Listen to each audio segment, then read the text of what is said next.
Okay. Good evening aspirants. So இன்றைக்கான topic பார்த்தீங்கன்னா வந்துட்டு கலை மற்றும் கட்டிடக்கலை. ஓகேங்களா? ஸோ நான் ஃபஸ்ட்டே சொன்ன மாதிரி கட்டடக்கலை அப்படின்னு சொன்னாவே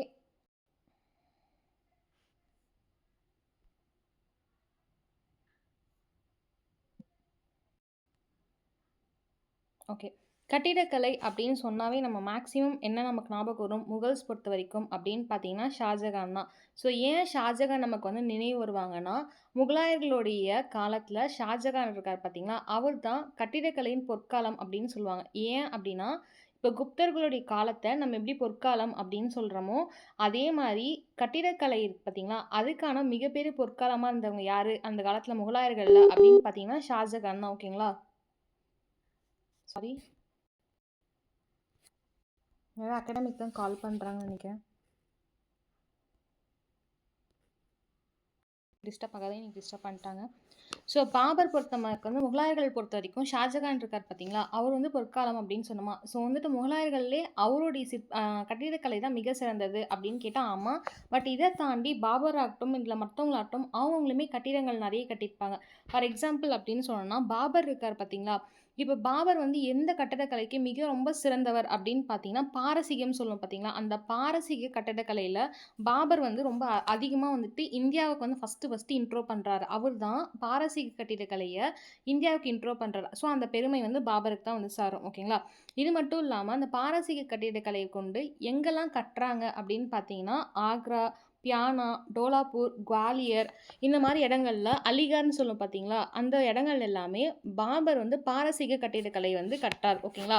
ஸோ இதை தவிர்த்து ஹுமாயூன் இருக்கார் பார்த்தீங்களா, ஸோ நீங்கள் ஏன் தெரிஞ்சுக்கணுன்னா இது மேட்ச் த ஃபாலோயிங்கில் கேட்கலாம், இல்லைனா வந்துட்டு அவங்களுக்கு கூற்று காரணம்ல கேட்கலாம் யார் வந்து கட்டினாங்கன்ட்டு. ஏன்னா நம்ம வெறும் எப்பவுமே படிக்கும் போது ஷாஜகான் வந்து இருக்காரு, அவர் வந்து தாஜ்மஹால் கட்டினாரு, செங்கோட்டை கட்டினாரு, அப்புறம் இதை தாண்டி பார்த்தீங்கன்னா வந்து சிலதெல்லாம் இருக்கும். ஓகேங்களா?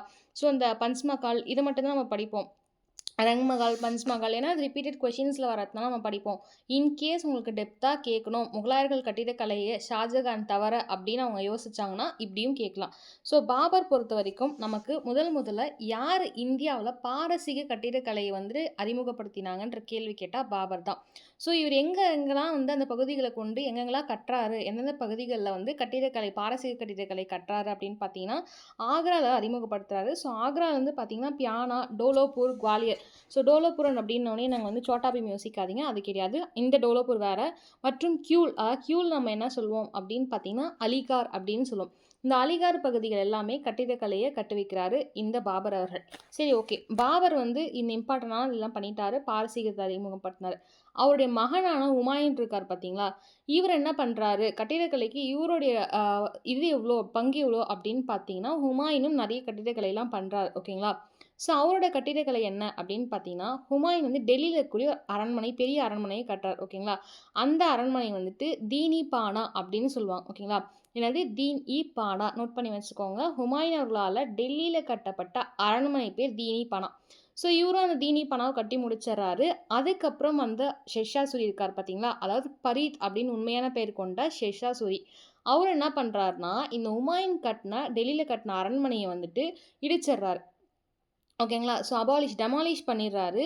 ஸோ இது வந்து தெரிஞ்சுக்கோங்க, எக்ஸ்ட்ரா தெரிஞ்சுக்கோங்க. இன்கேஸ் வந்துட்டு யார் ஹுமாயூன் கட்டின அந்த தீனி பானா அப்படின்ற அரண்மனையை டெல்லியில் இருக்கக்கூடிய அரண்மனை இடிச்சாங்க அப்படின்னு கேட்டாங்கன்னா ஷெர்ஷா சூரி அவர்கள் இடிச்சிடறார். இந்த இடிச்சதுக்கப்புறம் என்ன பண்ணுறாரு அப்படின்னு பார்த்தீங்கன்னா எல்லாத்துக்கும் தெரிஞ்சிருக்கும், இந்த புராண கிலா அப்படின்னு சொல்லிட்டு ஒன்று சொல்லுவாங்க. ஓகேங்களா? அந்த புராண கிலாவை ஷெர்ஷா சூரி அந்த இடிச்ச அதே இடத்துல கட்டுறாரு. ஓகேங்களா? ஸோ என்ன ஆகுது, ஹுமாயூன் வந்து டெல்லியில் அரண்மனை கட்டுறாரு, அந்த அரண்மனை பேர் தீனி பானா அப்படின்னு வைக்கிறாங்க. இதை பிற்காலத்தில் ஏன்னா வந்து ஹுமாயூன் வந்து ஓடிடுவார் பார்த்தீங்களா. ஸோ அதுக்கப்புறம் பார்த்தீங்கன்னா ஷெர்ஷா சூரி ஆட்சிக்கு வருவார் 45கள் 40களில். ஸோ வந்ததுக்கப்புறம் என்ன ஆகும் அப்படின்னு பார்த்தீங்கன்னா இடிச்சிடுறாரு, மொத்தமாக டெமாலிஷ் பண்ணி அதே இடத்துல புராண கிலா அப்படின்ற ஒரு கட்டிடத்தை கட்டுறாரு. ஓகேங்களா?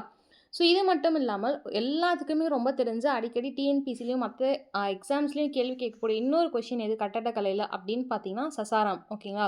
ஸோ ஷெர்ஷா சூரியை பொறுத்த வரைக்கும் அவருடைய ஆட்சி காலத்தில் ரொம்ப ரொம்ப மிகப்பெரிய முக்கியமான ஒரு நினைவு சின்னம் மான்யூமெண்ட்டாக இருந்தது என்ன அப்படின்னா பீகாரில் சசாராம் அப்படின்னு சொல்லிட்டு ஒரு கல்லறை அமைச்சிருப்பார். ஓகேங்களா? மாடம், கல்லறை மாடம். இது ஏன் ரொம்ப ஃபெமிலியர் அப்படின்னு கேட்டேன்னா அவருடைய இறப்புக்கு அப்புறம் கட்டக்கூடிய கல்லறை. ஓகேங்களா? ஸோ எப்படின்னு பார்த்தீங்கன்னா அவருக்காகவே கல்லறை மாடம் அமைச்சுக்கிட்டாராமா. நான் இறந்ததுக்கப்புறம் இங்க புதைக்கணும் அப்படின்ற மாரி. ஓகேங்களா? ஸோ, அதனால தான் வந்துட்டு மிக மிக நினைவு சின்னம் அப்படின்னு சொல்லுவாங்க. ரொம்ப இம்பார்ட்டன்டான ஒரு நினைவு சின்னம். அதுதான் பீகார்ல இருக்கக்கூடிய சசாராம். ஸோ, இப்ப கேள்விகள்லாம் உங்களுக்கு எப்படி வரும்னா, சசாராம் கட்டின 2 மிகப்பெரிய முக்கியமான விஷயம். இத தாண்டி நெறைய இருக்கு. பட் 2 ரொம்ப இம்பார்ட்டன்ட் அப்படின்னு பார்த்தீங்கன்னா, சசாராமும் அந்த தீனி பானா இருக்கு பார்த்தீங்களா? அந்த தீனி பானா அரண்மனை இடிச்சுட்டு அவர் கட்டின புராண கிலா தான். ஸோ, வேற என்னலாம் வந்துட்டு கட்டியிருக்காங்க அப்படின்னு பார்த்தீங்கன்னா, அக்பர். ஓகேங்களா? ஸோ ஃபர்ஸ்ட்டு பாபர் பார்த்துட்டோம். அவர் தான் பாரசீக கட்டிடக்கலைய அறிமுகப்படுத்துறாரு. அவர் அறிமுகப்படுத்தினதுக்கு அப்புறம் வந்துட்டு ஹுமாயூன் வராரு. ஹுமாயூன் தீனிப்பானா கட்டுறாரு. அத டெமாலிஷ் பண்ணிட்டு, அதே இடத்துல ஷெஷாசூரி வந்துட்டு புராணாக்கள வந்து கட்டுறாரு. ஸோ அதுக்கப்புறம் சசாராம் பீகார்ல சசாராம் கட்டுறாரு. அந்த சசாராம் எப்படி இருக்கும் அப்படின்னு பார்த்தீங்கன்னா, ஒரு கல்லறை மாடமா. ஓகேங்களா? ஸோ கல்லறை மாடத்த அமைக்கிறாரு. இதுக்கப்புறம் அக்பர் வராரு.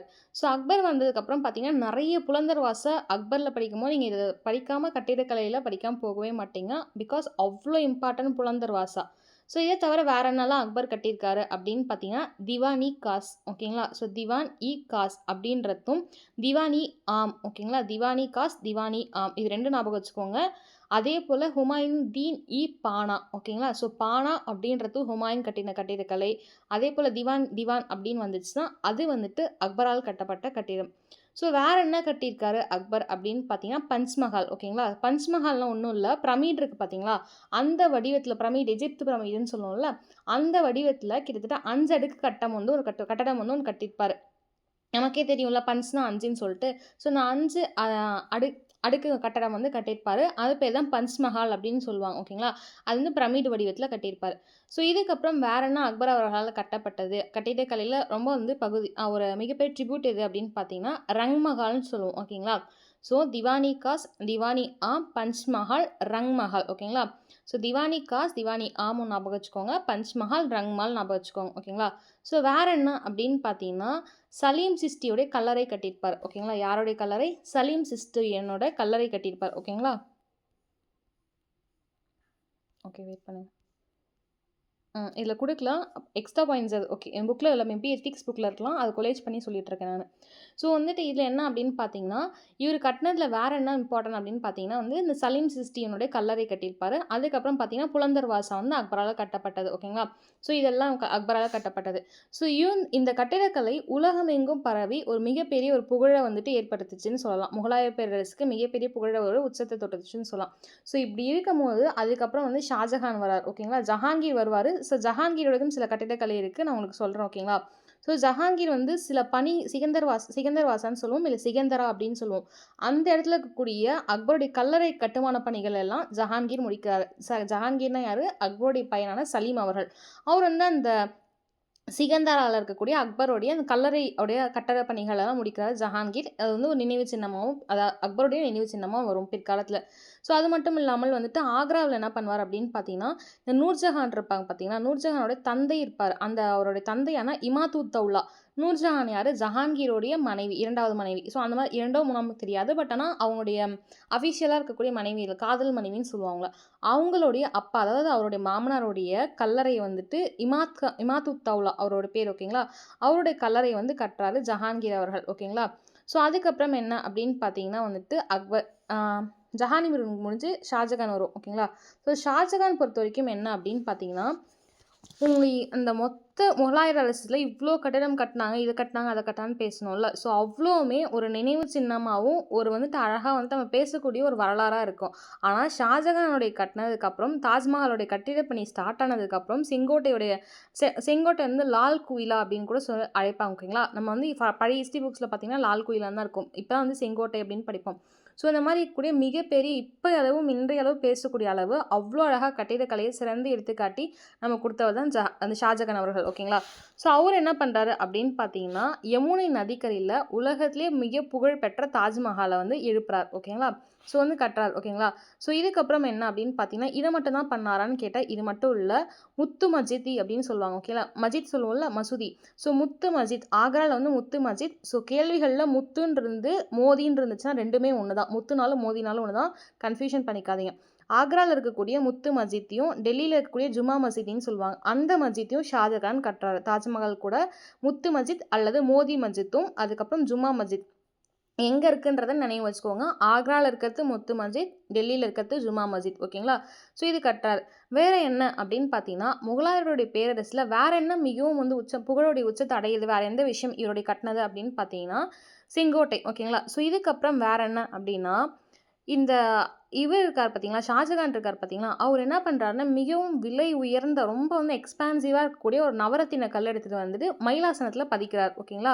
ஸோ அவருடைய உட்காரம் பார்த்தீங்களா, சிம்மாசனம் சொல்லுவோம் பார்த்தீங்களா, அந்த மயிலாசனத்தில் மிக மிக உயர்ந்த எக்ஸ்பான்சிவாக இருக்கக்கூடிய நவரத்தின கற்களை வந்து பதிக்கிறாரு. அந்த மயிலாசனத்தில் பதிச்சு அந்த மயிலாசனத்தை தயார் செய்கிறார். ஓகேங்களா? ஸோ இதெல்லாம் இவருக்கு மிகப்பெரிய எக்ஸாம்பிள் ஆகும். ஓகேங்களா? ஸோ ஆக்ரா கோட்டையிலேருந்து மோதி மஸ்ஜித் முழுவதுமே எப்படி இருக்குன்னா பளிங்கு கற்களால் செஞ்சிருப்பார். ஏன்னா நம்ம தாஜ்மஹால் வந்து வெள்ளை பளிங்கு கற்களால் செஞ்சிருப்பாங்க அப்படின்னு படிச்சிருப்போம். அதே மாடலில் அதே மாடல் மீன்ஸ் அதே வெள்ளை பளிங்கு கற்கள் கொண்டு என்ன பண்ணுவார்னா மோதி மசூதி முழுவதுமே வந்து பளிங்கு கற்களால் செஞ்சிருப்பார். இந்த ஒரு எக்ஸ்ட்ரா பாயிண்ட்டு தெரிஞ்சுக்கோங்க. சரி, ஓகே. இது எல்லாமே பண்ணுறாங்க. வேறு என்ன அப்படின்னு பார்த்தீங்கன்னா, இவங்க எல்லாத்துக்குமே அட்லீஸ்ட் வந்துட்டு இப்போ ஜஹாங்கீர் பொறுத்தளவுக்கு நம்ம படிச்சிருப்போம். அவர் வந்து அரசவையில் வந்து இருந்திருப்பார். பட் அந்தளவுக்கு வந்து ஒரு அரசராக இருந்திருக்க மாட்டார். நூர்ஜஹான் தான் அவங்களுடைய கையில் எடுத்து அவர் என்ன பண்ணுவாங்க அப்படின்னு பார்த்தீங்கன்னா, ஆட்சியை வந்து மேற்கொள்வாங்க அப்படின்னு சொல்லிட்டு படிச்சிருப்போம்.